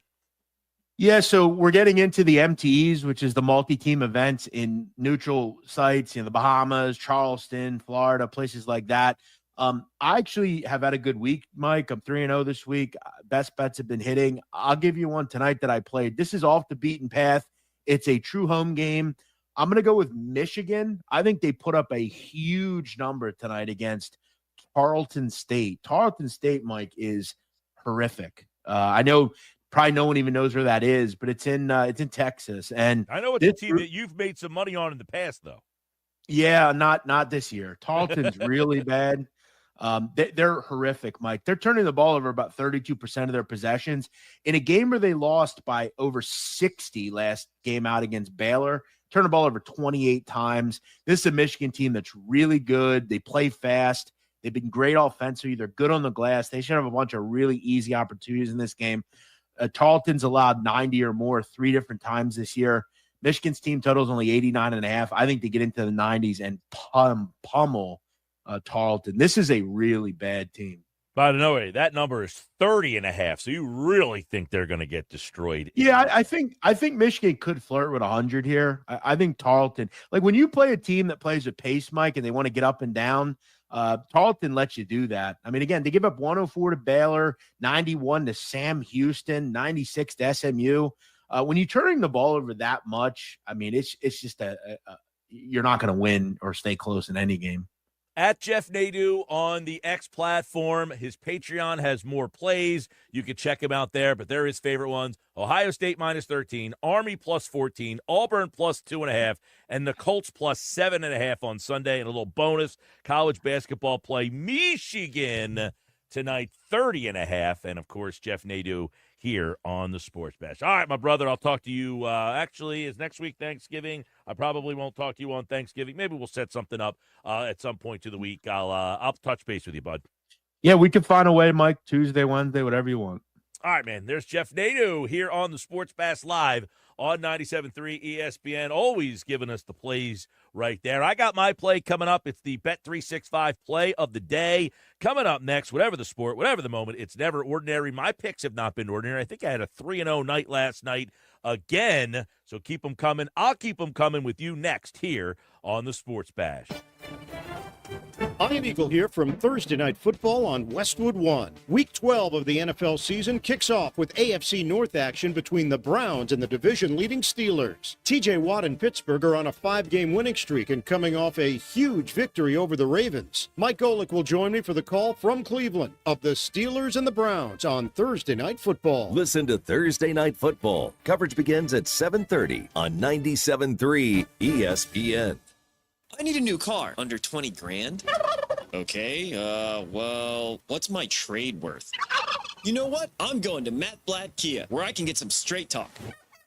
Brand new Matt Blatt Kia Forte LXS, under 20 grand. That's right, a brand new Kia, just $19,999. With any trade, that's less than most used vehicles. Currently buried in a loan or lease, Matt Blatt Kia wants to get you released and into your new Kia with 0 down, 0 payments until February, even 0% for 72 months on every clearly marked new Matt Blatt Kia in stock. So bring any trade, because if you have a job clearing $450 per week, we want to get you approved today. It's gotta be a Matt Blatt Kia. With approved credit, 24 EV9, $13.89 per thousand finance. Not all will qualify. Credit and down payment. Offers can't be combined. Go to mattblackpfj.com for complete details, or 888-505-6670. Price includes all costs to be paid by consumer, except for licensing, registration, and taxes. Repaying after rebates and incentives to dealer. Expires 12/4/24. Matt Blatt Kia, 6211 Black Horse Pike, Egg Harbor Township, and on Route 37 in Toms River. I got a line. He got a line. She got a line. We got 4 lines. Cricket Nation, Q finger guns, really easy, super stress-free. 5G so fast, like blazing fast. Games and memes, you'll have a blast. You can get past 5G across 4 lines. You can get past 5G across 4 lines. As we discuss, take it from us. We 4 are one. Cricket Nation. And only $25 a line. Welcome to more lines. Welcome to Cricket Nation. Smile, you're on Cricket. Cricket 5G requires a compatible device and is not available everywhere. Discount varies by line. Fees may apply. Terms and restrictions apply. See cricketwireless.com for details. Choosing the right candidates for any office can be difficult. My office has lots of drama. I share my office. But no matter what kind of office you have, if you're hiring, you need ZipRecruiter. ZipRecruiter's powerful matching technology finds the most qualified candidates for your roles fast. So, for any kind of office, I'm really going places in my office. count on ZipRecruiter to find the right candidates for it. Try ZipRecruiter for free today at ZipRecruiter.com/free. That's ZipRecruiter.com/free. 97.3 ESPN has teamed up with Seize the Deal for incredible weekly offers from some fantastic local restaurants. Here's this week's big deal. Get a $50 gift card, good for use, at Bruno's Italian Market in Ventnor City for just $25. Get this great deal starting Friday at 9 a.m. at SeizeTheDeal.com. Hurry, chances are this deal will sell quickly. For more info on this great deal, go to SeizeTheDeal.com. Seize the deal. Lowe's knows that to win the job, pros need the best prices. That's why only at Lowe's, MVP's Pro Rewards members can get a volume discount on eligible orders as low as $1,500 at the Pro Desk. That means you get the prices you need to start any job, small or large, because Lowe's knows pros. Valid in-store only. More terms and restrictions apply. Visit Lowe's.com/terms or Pro Desk for details. This Thanksgiving at Total Wine & More, find bourbons and Cabernets that you adore. With curbside pickup available and the lowest prices for over 30 years, you'll always find what you love and love what you find. Only at Total Wine & More. Drink responsibly, B21. It's a new era of orange in Philadelphia, and you don't want to miss the Philadelphia Flyers hit the ice at Wells Fargo Center this season. Get your tickets now, only at PhiladelphiaFlyers.com. Catch Philadelphia Flyers hockey this season. Tickets at PhiladelphiaFlyers.com. My friends swim no matter the season, but my moderate to severe plaque psoriasis can sometimes take me out of the moment. Now, thanks to Skyrizi and clear skin, count me in. With Skyrizi, Risankizumab Riza, a prescription-only 150 milligram injection for adults who are candidates for systemic or phototherapy. 3 out of 4 people achieved 90% clear skin at 4 months. Don't use if allergic to Skyrizi. Serious allergic reactions and an increased risk of infections or a lower ability to fight them may occur. Before treatment, your doctor should check for infection and tuberculosis. Tell your doctor if you have an infection or symptoms such as fever, sweats, chills, muscle aches, or cough, or if you plan to or recently received a vaccine. Thanks to Skyrizi, there's nothing on my skin, and that means everything. Ask your doctor today about Skyrizi, the #1 dermatologist-prescribed biologic in psoriasis, and visit skyrizi.com or call 1-866-SKYRIZI to learn more. Shop Dell Technologies Black Friday event for their lowest prices of the year. The future is on sale today with limited time deals on select PCs like the XPS 16 that accelerate AI with Intel Core Ultra processors. Black Friday is their biggest sale of the year and the best time to upgrade, but it's only here for a limited time. Shop now at Dell.com/deals. That's Dell.com/deals. Mike Gill. The Nizam's Indian Restaurant on Route 40 in Egg Harbor Township is ready to serve you delicious Indian dishes. NJ.com ranked them as the #2 best restaurant in all of New Jersey. And this just in. It's their Eagles football special. Your table receives free tandoori, spicy chicken wings if the Eagles win for dine-in customers only. Join them for a special lunch buffet, Fridays through Sundays from 11:30 to 3 p.m. Visit thenizams.com for more information. It's the Sports Bash with Mike Gill. Do I have everybody's attention now? On 97.3 ESPN and the 97.3 ESPN free mobile app. All right, get ready to get out of here on this, what are we on, Thursday night. Don't forget, we got Thursday Night Football tonight on 97.3 ESPN. No Sixers, no Flyers. No Good. Sixers. Thank God. I need a break from the Sixers especially. Yeah, we got news on Paul George, by the way. What's the news there, Peachy? Paul George, no structural damage, just a bone bruise. He's going to be out for the next 2 games, and he's going to be reevaluated on Monday. Just kicking the can down the road. Here we go. More kicking the can down the road. Deja vu, man. Missing 2 more games. That means he misses tomorrow night against Brooklyn, and he misses Sunday against the Clippers, which the Eagles play the Rams, and the Sixers play the Clippers on Sunday night. Oh, a little Philly-LA action. I like that. Yep. Which Philly-LA game are you more in tune to? Oh, it's Philly. It's the Eagles-Rams. That's going to be the least watched Sixers game of the season. James Harden back at the center. Nobody cares. They couldn't That's pick a true. worse night to bring James Harden back. I do want to hear his reception. There'll be nobody there. That's true. I mean, if someone said, Peachy, here's courtside seats to the Sixer game. Sunday night. Eagles are on. Does it come with bottle service? Oh, yeah. Carte blanche. Yeah. Courtside seats. You going Sixers, you saying, nah, I got to watch the Eagles game. Probably going to take the tickets. Really? Yeah. Courtside? Yeah. You ever sit courtside? No. Wow. Here's the deal. If I have carte blanche, then I can bring my own tablet to watch the Eagles game while I'm sitting courtside of the Sixers game. Yeah, it's not the same. I do have a good question, though, for the Friday night game. How was Embiid's reception? Good question, too. It's a good question. Probably mixed. Mixed bag. Yeah. Not bad. It's a good question, actually. How are the Sixers fans, the 14 of them that are in the building? The 14 who are paying attention. Well, I will say, listen, I have been waiting for when is the Sixers bubble going to burst? I mean, they have been selling that stadium out since like 2018, really. Right? Consistently. I mean, since when Ben Simmons and Joel Embiid played their first game together. Right, when they first debuted together. They have pretty much sold that building out almost every single night since then. You know? No, I'm not saying it's been sold out every night, but, I mean, they're playing to pretty big NBA crowds. I mean, well, they've been top 3 in the league in attendance every year since then. Yeah. You know, I know people don't like to hear it, and I say it all the time. The process was a business marketing decision. It wasn't for the fans. People are like, you're defending the organization. No, I'm telling you that the organization doesn't care about you. You're just not smart enough to figure that out. I'm not standing up for the organization. I'm saying the organization doesn't care about you. They don't care about the fans. This wasn't about winning championships. They wanted to line their pockets, and it is line their pockets upside down and inside out. Yeah, the Sixers. when is that going to change? I don't know. Yeah, the Sixers care as much about the fans as the politicians do about you. Of course. It's all the same. Yeah, people are like, oh, this was a failure. No, their organization isn't looking at it as a failure. You might not like it as a fan, but they loved it. Josh All right. Harris has made so much money because of the Sixers getting better. He was able to buy 2 sports franchises. Right, now exactly. He's going to build a new arena. The Sixers downtown. process has allowed Josh Harris to buy the Devils and the Commanders. Congratulations. Yeah, it's a failure. Jeez. Like I said, you're always sticking up for the organization. I said, no, the organization doesn't care about the fans. That's not sticking up for them. I'm telling you they don't like you. You think the organization is like, hey, Mike Gill, can you tell your listeners that we don't care about them? Do you think that's the message that they want? I'm sorry.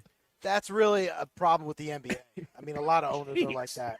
All right, Bet365 play of the day. How'd I do yesterday? You actually went 2-1, Mike. So you got the over on Eastern Michigan versus. My handwriting is horrible. The Eastern Michigan Buffalo game.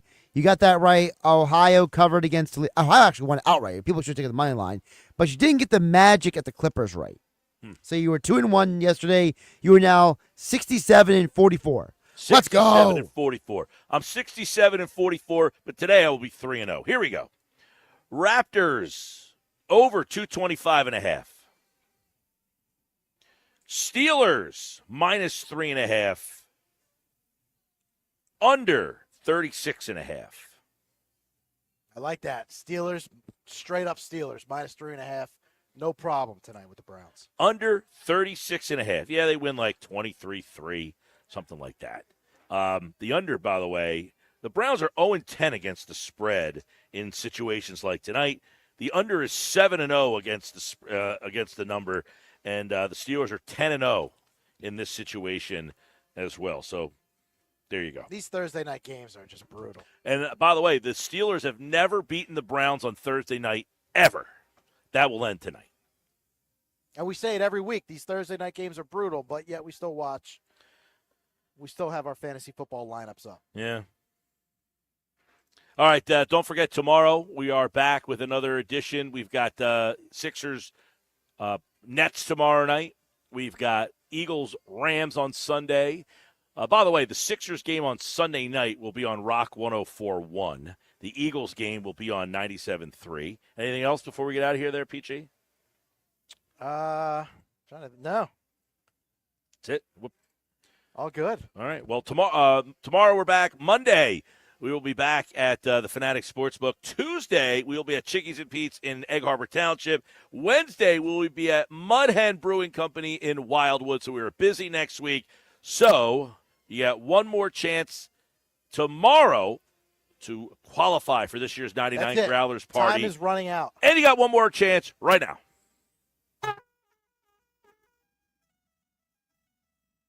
There you go, 609-573-3776.